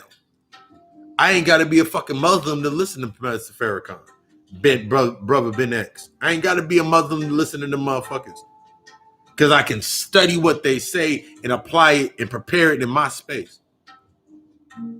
I don't have to be a Moor to listen to Taij Bey, Dr. Aline Bey. I don't have to be a Moor to listen to them. But I can I can take what they say and studying all and following none and prepare and create for myself. I don't have to be a Mason. I ain't got to join none of this shit down here. I ain't got to be a part of none of this shit down here because I'm already of it. Everything is everything. You're of everything. You're the essence of everything. That's why you can learn through everything. But you mad at the messenger, you can't hear messages because the messenger don't look the way you want them to look like. Trump giving you message after message after message, similar to niggas are dying that never died before, which translates to us. Niggas are waking up that never woke up before, but you can't hear that message because you stuck on the scrutiny of that nigga being an idiot.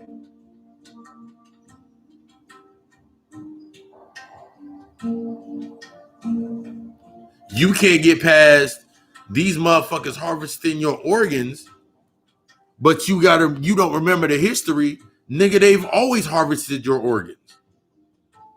Hell, George Washington used niggas' skin to make bags and jackets. One of the fucking jackets is in I forgot what fucking museum it is in, but one of his jackets, one of the skin jackets and purses, nigga made teeth. They've always used your shit because you're in charge. I want you to say it together. You're in charge.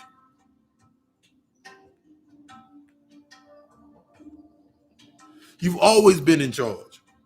You've always been in power. You've always been the best. You've always been what you needed to be.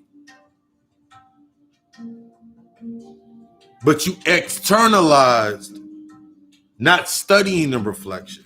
That's what you need to fucking study now is the fucking reflections of everything that comes up. Why it triggers you. Why it makes you ask a certain question. Why it makes you question things. Question all. Question all to unlearn, to relearn. And then question it again. That's the ongoing process. There's a quote in fucking Full Metal Alchemist. The untethered thing about the alchemist that the motherfucker is stuck in the aspect of learning at all times. They always have to learn. They have a hunger for knowing. That's when you know you became an alchemist and you stepped into your knowing because you always have an aspect of wanting to learn some shit. And as you learn, as you start to apply what you learn based on the physical form, your inspiration, cultivating your purpose, growing your passion, that's the only thing that you are looking forward to. And the only thing that's truly going to create is your space in the next phase for yourself. Whether unconscious or conscious, that's the way you need to think anyway, on any level. Context for the higher, context for the lower. This same conversation that we having right now give the same fucking energy. the same flow, the same thought. Because the entire aspect is for you to learn and for you to think. So as you're thinking and you're learning, you're going forward, you apply that same algorithm, you apply that formula, and you take out shit when it gets to a certain point. That's where you at. The giant fucking melting pot of learning. Everything else is antimatter. Until you add a charge to it, it don't exist. The only reason the shit exists in your life is because you keep adding a charge to it, baby. Start putting charges to shit that no longer serves you any purpose. Stop adding charges to everything that doesn't add you any fucking purpose. Stop adding charges to guilt. Stop adding charges to shame. Stop adding charges to mundane neutralities that will not serve you any fucking purpose. You guys can't even view energy on a certain level because you stuck on energy being one conduit when energy flows through everything. Sacred energy exchange is sex. Tantra is the tantric alchemy in that physical form of sacred energy exchange was the bonding of multiple forms in rhythm in a larger base. When you became physical, you did it physically. That's why Woodstock, all the motherfuckers was having orgies. Your prudish ass mind, oh, we flowing right now. We flowing. Your prudish mind, based on what you think consciousness is being the new Jesus, is being the new motherfucking members of the Jesus squad. Is why you hate Jesus. Is why you hate the motherfuckers that believe in Jesus. Because all you simply done is created a new aspect of thinking of something to believe in. Man, you can't get to it that way. You got to get to it this way. You got to come over here to this comedic science. You got to come over here to this comedic science. You got to come to the all dark side. You got to come to all light. You choosing sides. Choosing a side creates a room for your ego to transmit what you need for yourself to sustain that light or for yourself to sustain that darkness. 1 second.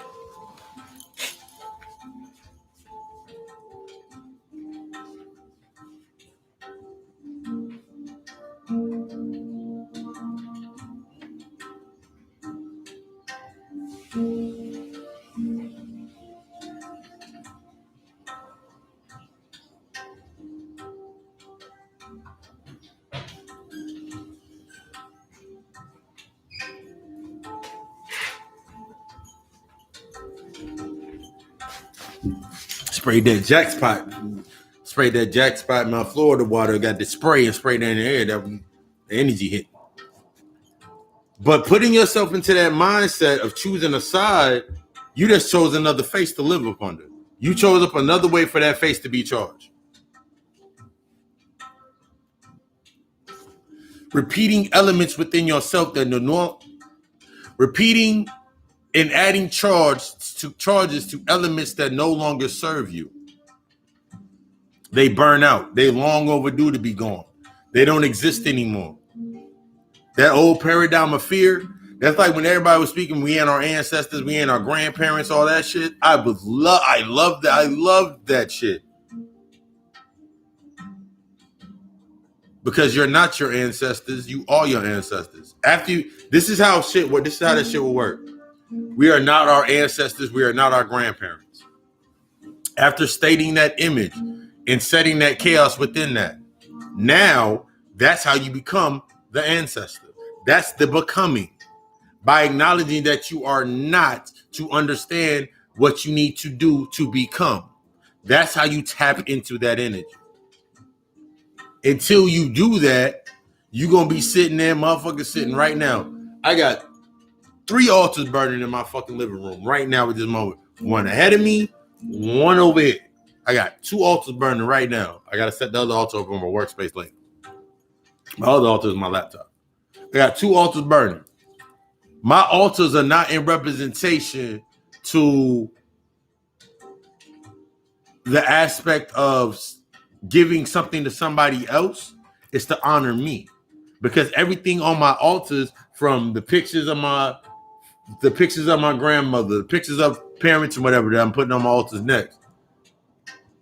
When I light a candle and put it on my altar, it's the physical representation of my manifestation. So I don't need to light the altar. I can put the candles up there and set them up there. They all have their own representation of what they represent. So I don't need them up there for that aspect.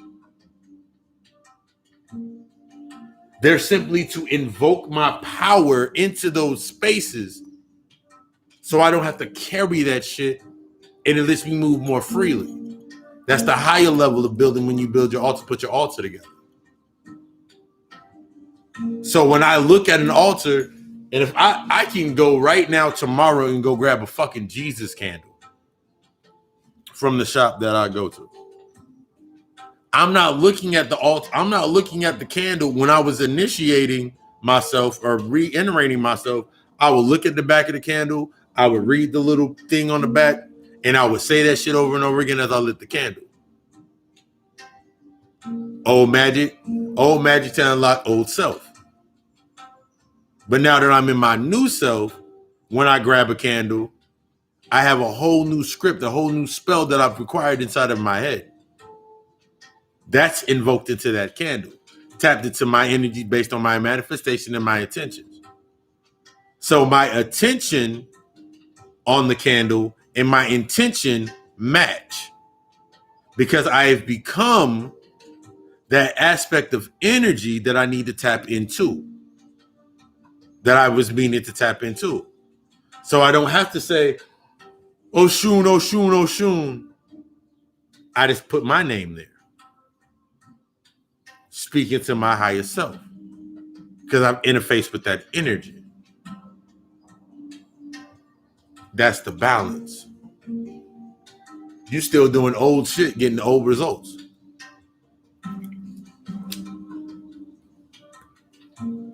Wishing and hoping for change. You mad that the same motherfucker? It was funny. I was in a group the other day, and the dude was like, "Why aren't the ancestors coming down here to do anything?" And I was like, I read it, and I was like, "That's Jesus talk. That's the aspect of Jesus narrative." Or the same way you would go from Jesus is going to part the sky and bring down rain on everybody with the double-edged sword. And I'm not understanding all this. It's an allegory about stuff happening inside of myself. But that's neither here nor there. That's the same aspect you thinking that there's a motherfucking outside of you. Nigga, that's you. The one that resonates with you is the one you need to be fucking with. My grandmother was Oshun. Through her energy being Oshun, she was Oshun and Mama Bridget, those archetypes. When she released from her body, I interfaced with that energy based on knowing the relationship I had with my grandmother. So now I can tap into that energy, interfacing with the energy, interfacing with the symbol. Once I understand what she symbolized, it was easier for me to go into that space. So at first, I was going through my grandmother to that space. Going to my grandmother, having a conversation with my grandmother. Until I did everything that my grandmother needed me to do down here so she could pass on and transcend to go where she needed to go.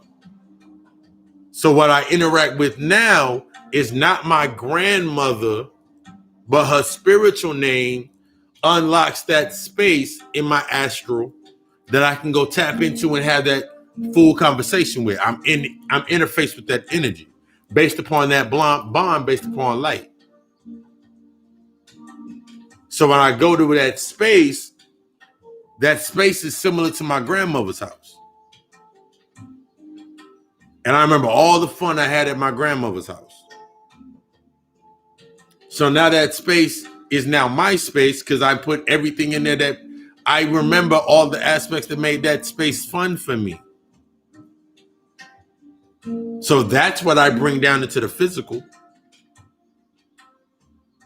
So every day I light the candle that reminds me of my grandmother, I know I'm going to be good. Whether I light the candle or not, actually. But that's programmed into my mind. So I can do it without even thinking about it. That's when you know that shit has been applied and it's in your gnosis. Because you do things without thinking about them. Things come naturally. That's the aspect of correspondence, once you understand your magic. Shit that's come naturally. I put together an entire Akashic meditation mantra on Monday in my mind in a dream. I applied that yesterday in a session with one of my clients. I didn't have to second guess it. I didn't second guess it. I was motherfucking confident that that shit was gonna fucking work. That's you tapping into your fucking power. That's you tapping into your greatness. That's how you unlocking your greatness and unlocking your potential. The same way I'm saying punch on this keyboard and I make the design edits for all my videos and make the music for my podcast. That's all divine God shit. That's just in basic knowing. That's in knowing my time, my lifetime, and that's in knowing my lifetime when I was in Pallades. Up there with the musicians and the entertainers. So I'm tapped into that aspect of myself. That's your Akashic Records. But you got to put in the work first to remove all the other shit so you can actually tap into it fully. And do exactly what the fuck you want to do. It takes a lot more discipline in doing what you want than doing what you can. A lot more discipline. Doing what you can, if you want to keep doing what you can, hope that they don't go back to phase 1. Hope they don't shut down your fucking city. Hope that they don't shut down your fucking city. Hope they don't go back to a phase 1 where they locking your ass back up. Hope that they do that shit again. But if you really want to tap into your fucking power, embrace the chaos that's coming in before you. It's only you. It's only the essence of something that you've been wanting for a long time. It's only the infrastructure of the hidden. This has to fade in order for you read it in every fucking text. We were in the spirit, which means the spirit was visible and this shit didn't exist. When it slowed down, this started to exist and that started to go away. So take this thought process in your head as well before we get into the question and answer and we go into that period. You're not working with the dead, you're working with the living. Respect them. You're in the realm of the dead. I live in the realm of the living. Because I feel that shit. I hear that shit. I speak that shit. It speaks through me. It downloads and channels through me. I listen to it because it lives. That shit is visibly in my fucking world. So my transition going back and forth is motherfucking smooth, breezy, and easy. That's why my space is built the way that it's built. Because I let go of all that human shit. I let go of all the human shit. So naturally, if I want something that's based upon what is in humanity, big ass TV or whatever it may be, I have it. Because I realized that it didn't exist until I thought about it anyway. The conduit of what it represents to me in this physical realm and how I use it are in sync. The only thing that ever plays on my TV is the music you hear now of my YouTube, a YouTube lecture or a video or something like that of that nature. Or right now I'm watching Gotham. Something to stimulate my imagination while I'm breaking down and decoding. I'm either encoding or I'm decoding the shit that I look at. Shit that stimulates my mind on a whole different fucking level. That's where you need to be at. That's what, and this shit great. This shit lit over here. I ain't got to worry about shit. I don't worry about shit. I don't stress about shit. I don't feel no guilt.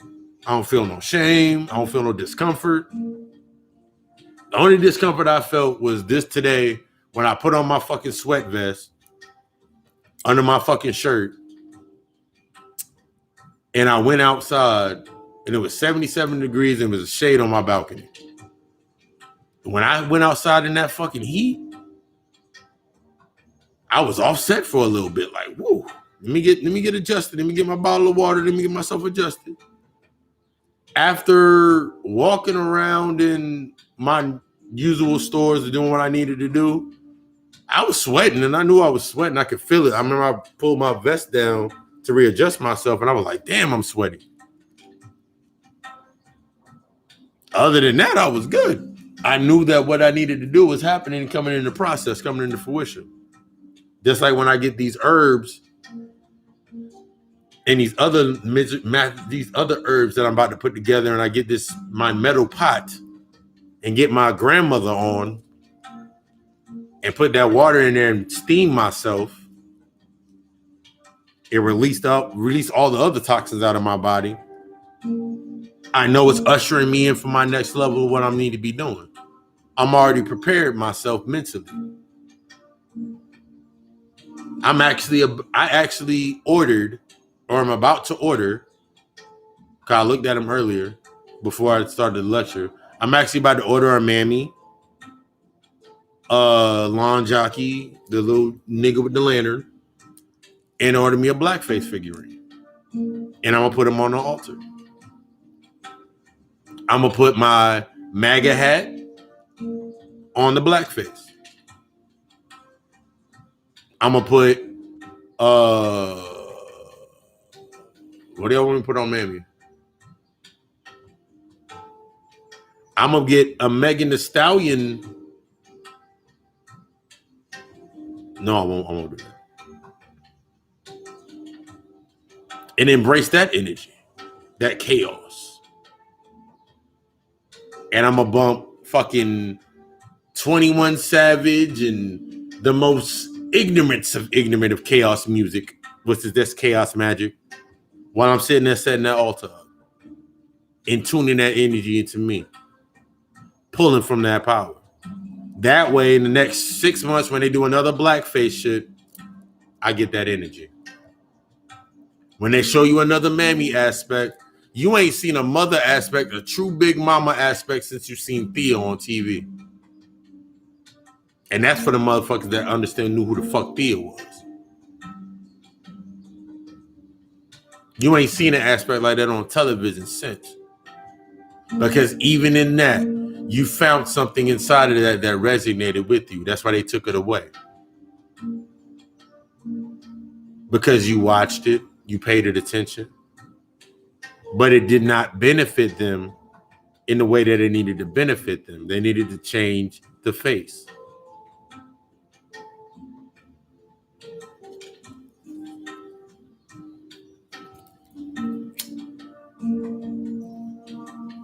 Whole ear ringing and my fucking eyes fucking bumping. But yeah, this is the aspect. You know, we dropped them questions in the box. For services included, the guided meditation classes are coming soon. Group classes are coming soon. I'm gonna start doing the group class aspect for different studies that we'll get into. I'm putting together those PDFs now, so I got that working. God Hour podcast. Y'all know every Tuesday dropped a new episode. This week's episode was antimatter. Got real deep into that aspect, more aspects like this. That was like kind of like the study guide to tonight's lecture. To become a supporter, everything's in the description. So you can become a monthly patron. Thank you for everybody that's become a monthly patron to the podcast. You can set I think it's like 5, 10, and 20. So you become a monthly patron on the podcast. Keep that energy rolling. Thank you for that support on that. Guided meditation services, guided meditation services, readings, natal chart analysis. I was told yesterday that I go really, really deep into the aspects of a chart. And I remember earlier in that day, I was given a consultation and I gave that morning when I did meditate and elevate on Thursday, that day, I talked about, I was speaking on the aspects of when I bring information to the light, when I bring a person into their darkness and their shadow self and showing them what to work on. When we have that conversation, everything that I'm telling you and we're going over, I'm giving you an aspect to learn from in order for you to do it to yourself. My whole objective is not for you to be sitting here on Valentine's Day, every holiday, every time you go through a breakup and you ask me for a reading. Now, you can ask me for a reading, but I'm in that reading, I'm going to guide you into understanding the aspect, the reason that you came for the reading and you wanted an intuitive reading is because it's resonating to the intuition inside of you to be able to do it yourself. My man Travis Magnus said everybody should read tarot cards to become more intuitive to yourself. That's a true ass factor. You need to be doing more spiritual shit, not for the aspect of doing it to gain anything other than the learning aspect. If it's naturally something that you're supposed to be doing, if you're open to learning the intuition of yourself, then guess what you get to tap into? Then you get to make it a practice for yourself. It becomes another stream of your light. That's why I do readings, because it's another stream of light for me. That's why I do the podcast. It's another stream of light for me. I don't do it for the aspect outside of the primary aspect to learn and to learn and to project more. So naturally what comes to it, since I'm already in an abundant mindset, naturally the abundance flows through it to help me maintain it at this level, sustaining. I'm not surviving. That's the mindset. But yeah. Gotical Alchemist, you become a monthly patron. Gotical Alchemist, it's Anchor FM /Gotical Alchemist /support for that. Lucifer Somni is the Cash App link. It's in the description, as well as I always drop it up in the live chat box. That support is much appreciated because there's no going back at all.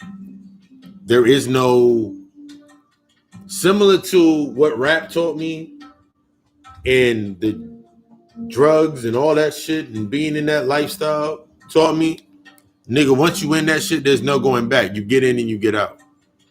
The aspect of what I'm doing is getting in to get out.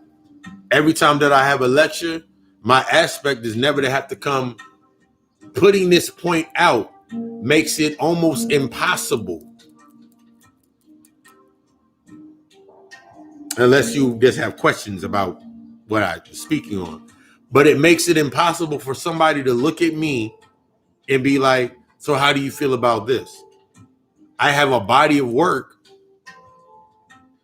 Natal chart rating is $45. It is I go very in depth.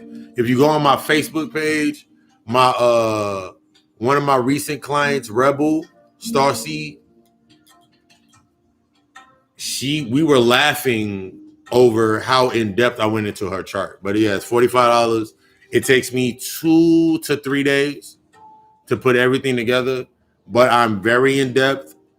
I can give a generalized chart that takes about 2 days, or if you have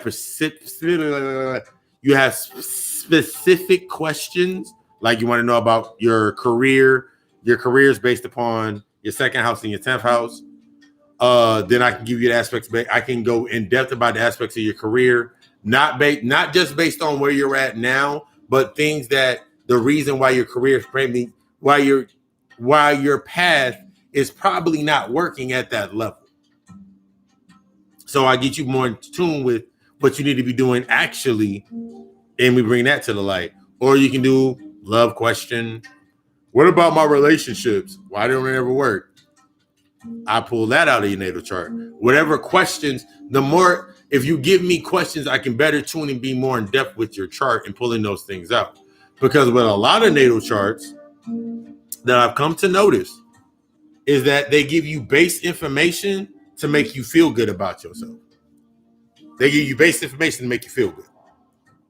But yeah, 45, you can either do it via Cash App, or you can do the payment there via Cash App, or you can do the payment via my PayPal, setcarlonegus@gmail.com. I think I'm going to change that in the description. But yeah, setcarlonegus@gmail.com is the PayPal link. Lucifer Somni is the Cash App link. Drop the payment. All I need from you is your email. You send me your email address. I need your email address, your number, your place of birth, and your date of birth. And anything else that you, and then your questions. And then basically the best way for me to do a natal chart reading is that first conversation. We have a conversation. So like you hit that number 910-777-7708. Best way to get in contact with me to have that phone call conversation. It can be a phone call conversation, or it can be a Skype conversation. You can get a reading while you're there. In aspect, it's a whole building process. It's all fun. Have that whole conversation. Get those questions out that you want to ask. I can help you better guide those questions into a fundamental question that's easier for it to be pulled out of your natal chart. And then I build your natal chart. And then after your natal chart, we can link up, have a conversation, have another video chat, or I can, because I email it back to you. You go over it. You have any questions, you have my information. You can call me, we can video chat, have the conversation, break down further. This might need to lead you to another aspect of service. My aspect of everything that I do is to lead you to more of you. I want you to be the greatest you. I don't want anything. I inherently do not want you to be stuck on my hip asking me question after fucking question with no aspect of learning. I want you to be able, my whole goal, especially with my, like, this coming into that soul tribe realization, is when I'm having a conversation with multiple individuals. You dig? When I'm having that conversation with multiple individuals that are on that wavelength, the conversation is ever growing. They ask a question, it stimulates thought. I ask a question, it stimulates thought. I like to sit back and observe. My natural observer mentality, which was my Aquarius. My Aquarius is my rising, and Scorpio being my rising. And then I got that Gemini North node and that Sagittarius South node. So I'm always learning, and I'm always applying what I learned and standing in my truth. So like that aspect right there, it gives me that energy and gives me that abundance. So I like to sit back. I love to listen. I go hard for about 4 hours. I go hard with the podcast for about 2 hours. I go hard with this for about 3-4 hours. I love that challenge. I love that energy. I love those questions. But yeah, $45. 910-777-7708, or you can DM me on Instagram at papalucy666.com. You can follow me on Twitter at GodKingPapalucy666. You can follow me on Facebook at setcarlonegus. Inbox me, message me, get that content to get that ball rolling, and we can build from there. What else? I do the readings. The basic reading, the 5-card spread is $25. And then we go deeper into the readings. You want to do a dream interpretation reading? We can do that. That's a whole different process. A dream interpretation reading is $70 because it is a longer process, because it is not like a traditional tarot reading. A dream interpretation reading is when I sit the cards out on the table and you invoke your dream into the cards and aspects that you remember your dream and pull up from the cards. As opposed to a regular tarot reading, when you ask a question and I use intuitive thought, of my, I use intuitive thought linking to you and bringing out the answer and bringing you to a clarity. A dream reading is more intuitive based upon your actually interacting with the cards. But yeah, the readings, guided meditations, the mantra album is coming soon. Yeah. If you have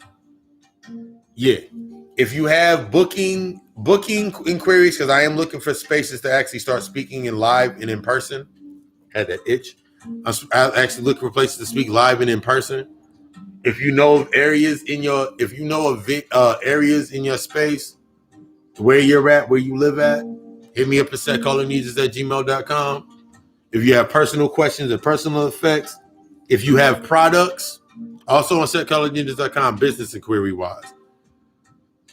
If you have a product or a service, or you want to jump on do for an interview, hit up setcarlonegus.com, give me that, put your information in there. We can build from there.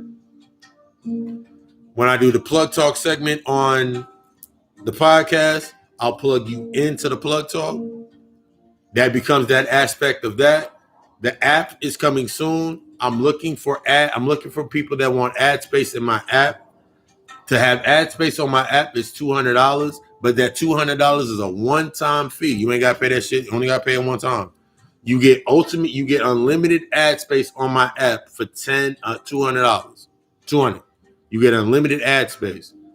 On my app, I'm also building in a marketplace. The marketplace is a key in tune space for you to put all of your information, all of your content. I put all your content, all of your links to your shit, all in there. That's the marketplace. So if somebody want to tune into putting Baby on the beat, they need some music, they can go to him on there through my marketplace. If somebody has an aspect, they selling candles or they selling other stuff, I got custom spiritual baths coming soon as well. But if someone has products or something of the products or services to that nursery, like my brother, the guy Kevin, aka the Phantom of the Chakras, he got Shroom Advisors. His stuff will be linked into the app. Yeah, but $200 for the ad space. You interested in ad space? Send me that link, setcarlonegus. More personal effects, like personal questions. You want natal chart readings. You want services like that. You can reach me through there, or you can go through the site at guidecodealchemistllc.com. You can do either way. Either way, I'm going to book you. When you get a booking from me, if I book you for a natal, let's say I book you for a natal chart go over, and you want to book over, I say, okay, cool, I book your event. I book that. You'll get that reply from my website. So that's how that streams in. You can go direct to the website and do a booking, and I'll look on it through there, or you can come more direct to me through the phone. Hit my number, hit my inbox. We set up the video chat. We have that conversation, whether you're local or you're not local. Then we build from there. But yeah, I'm just real live. I'm just real live right now. The spirit hit me with that energy right there. But yeah, dream interpretations. We do those too. We do dream interpretation reading. That's $60. Dream interpretation readings are $60. Basic card reading, 5-card readings are $25. 3-card readings are $10. Natal chart analysis is $45. What else? Guided meditation. Simply just guided meditation is $75 a session. $75 gets you $75. For $75, you get 4 sessions, 4 30-minute sessions. If you come in under the guise of a counseling starts at 2 days a week. Counseling starts at 2 days a week for $150, and guided meditation is included. Chakra work is included. Or you can a la carte it and take it separately, and you can do Chakra 666, the chakra therapy course class with me, and then that's at that price based on how many days out of the week. It starts at $150, and then it goes up depending on the days, depending on the structure, what we feel we need to do. So you can do it a la carte, or you can do the counseling. The counseling starts at $150 for 2 days a week. It's a 4-week. It's a 4-week process. After that initial 4 weeks, if you feel that you truly need more, if you feel like you need more in-depth counseling, then we set up another pattern of 150. If you feel like if I feel like, and we are in tune that you're in, feel like you just need the life coaching aspect or the spiritual coaching aspect. You might just need spiritual life coaching. You might just have a certain amount of questions you want to ask. That's where it becomes that $50 a month. That's that payment plan of $50 a month, and you get unlimited access to asking me questions, all that stuff. You get unlimited access to all content that other motherfuckers are not getting. You're getting class level content when you do that $50 a month for that course, for that piece. You get class level content. If I have a book that I'm like, nigga, this book is awesome, you get that. If I have the book in PDF form, you get that book. You get that special video. If I do a special video, you get access to that video.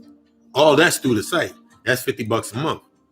Life coaching starts at that $50 a month piece. You get unlimited access to shit others do not get. You get class level shit based on you investing in the gods. You get that return back in that offering. What else? What else we doing? More videos are coming soon. I will start loading things to my Patreon. Someone asked me the other day before they became a subscriber to my Patreon on my podcast. They were like, do I have a Patreon page? I was like, I started my Patreon page, but I have not loaded any videos to it. I will start loading videos to the Patreon page because throughout the week, I'm going to be doing Papa's Blog Spot, the video aspect, or when I start doing the live podcast aspects, they're going to be all of those videos for the live podcast. They might show on YouTube for that day. You feel me? I might keep it up for a couple of days, but then I'm going to restrict it back to the Patreon page. That live aspect, that live class aspect. This is driving into the aspect of me coming into, this is the public aspect of information. I have a certain amount of time to put out a certain amount. I set in my mind a certain amount of pattern of time to put out a certain amount of information. The teaching aspect will be on the Patreon. The teaching aspect is behind Occult Alchemist. That's the teaching aspect. This aspect is the coming together, putting out the content of letting people understand, nigga, that's the motherfucker that you is going to be having your conversation with. This is straight Lucy. Papa's the one that's going to be sitting there guiding you through the meditations and listening to you. Lucy's the one that has to put up the content to show you that fire and that passion. Oh yeah, check out Occult Alchemy, myshopify.com for fly shirts like this. If you've seen other videos, you've seen I'm waiting on my new samples now. I'm waiting on my new shipments of my samples. Stuff's on the site, but I'm waiting for my samples so I can start putting that shit up more. But yeah.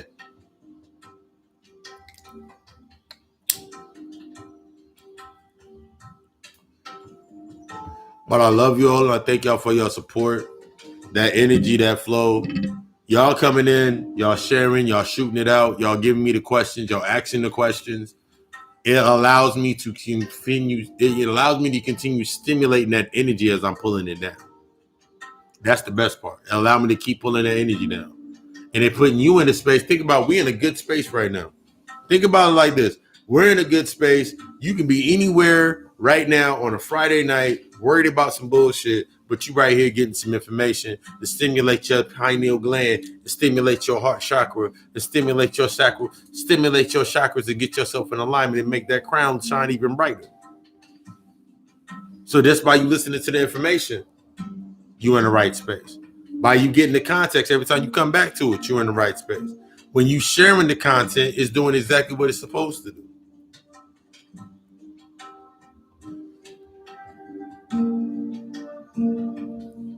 If anybody has any other questions, feel free to drop them in.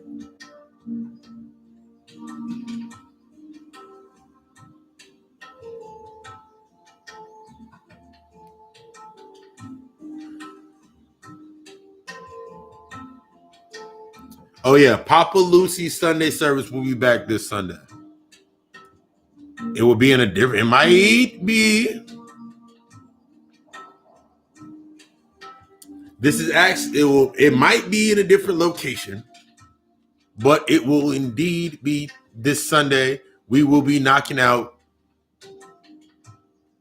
We will be knocking out our Papa Lucy's Sunday service in whatever location that I choose. It might be bright and sunny at the beach. I don't know yet. Something different. There's something different. Papa Lucy's Sunday service is coming back in full swing on this Sunday. Stay tuned for the radio show.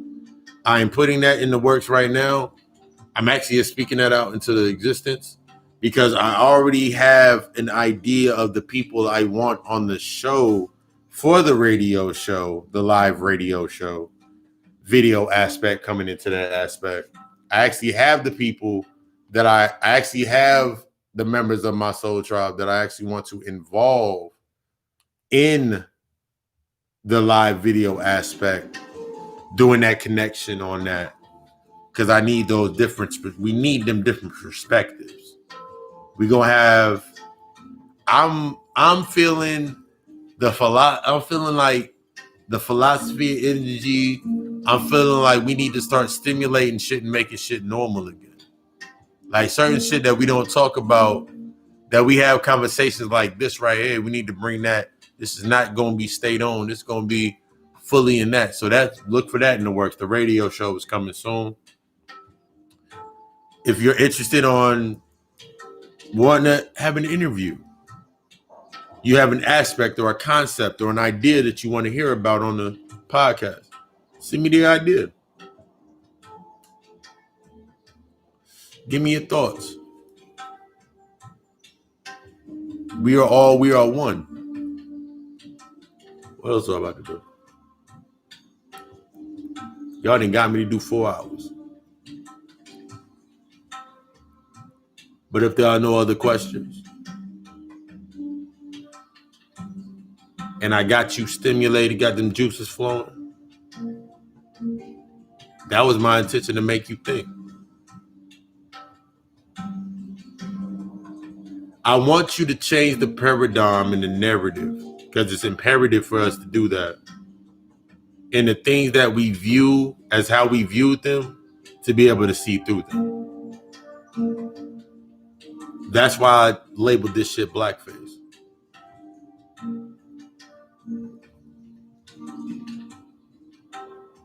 Because it has to challenge you in order to change. It has to challenge you in order to elevate you. Yeah. But yeah. Day 4 of my fast. Melanie P. The number's 910-777-7708.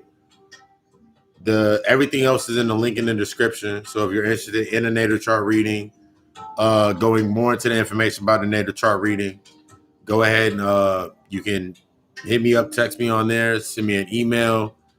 Send me the email at papalucy666, and I'll give you all the information that you need to get you into the aspect of wanting to go forward with that. For you and everybody else, continue to be fucking great. Where you are at, learn every aspect of it. If you hate it, learn it. If you love it, embrace it. Learn yourself and learn yourself again. There's no other day other than today to get your life where you want it. No problem. There's no other day other than today to get your life in order. In order to win the day, you got to understand the night before. In order to get through the day, you have to apply what you understood from that night of realizing that today is the only true day. That way, when you come into your freedom, that day of love of yourself, that Venus day, and you step into your Saturn, you break those rings to come into your new rising, and you understand your new changes and your new shifts on your moons.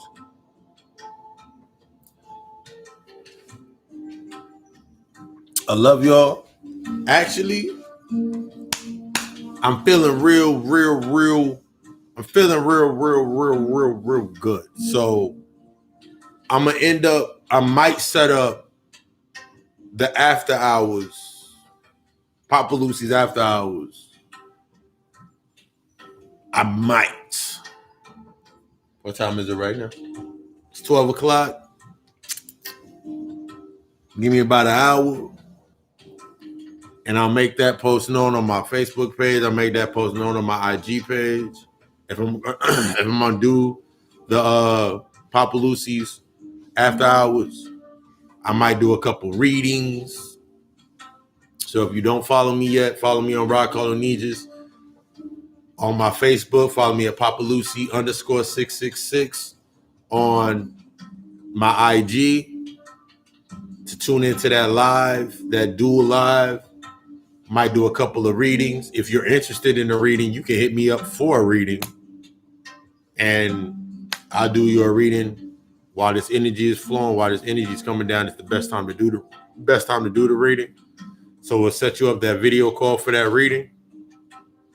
Get your energy flowing. But yeah, I love y'all. We love us. Be the best. And y'all were here.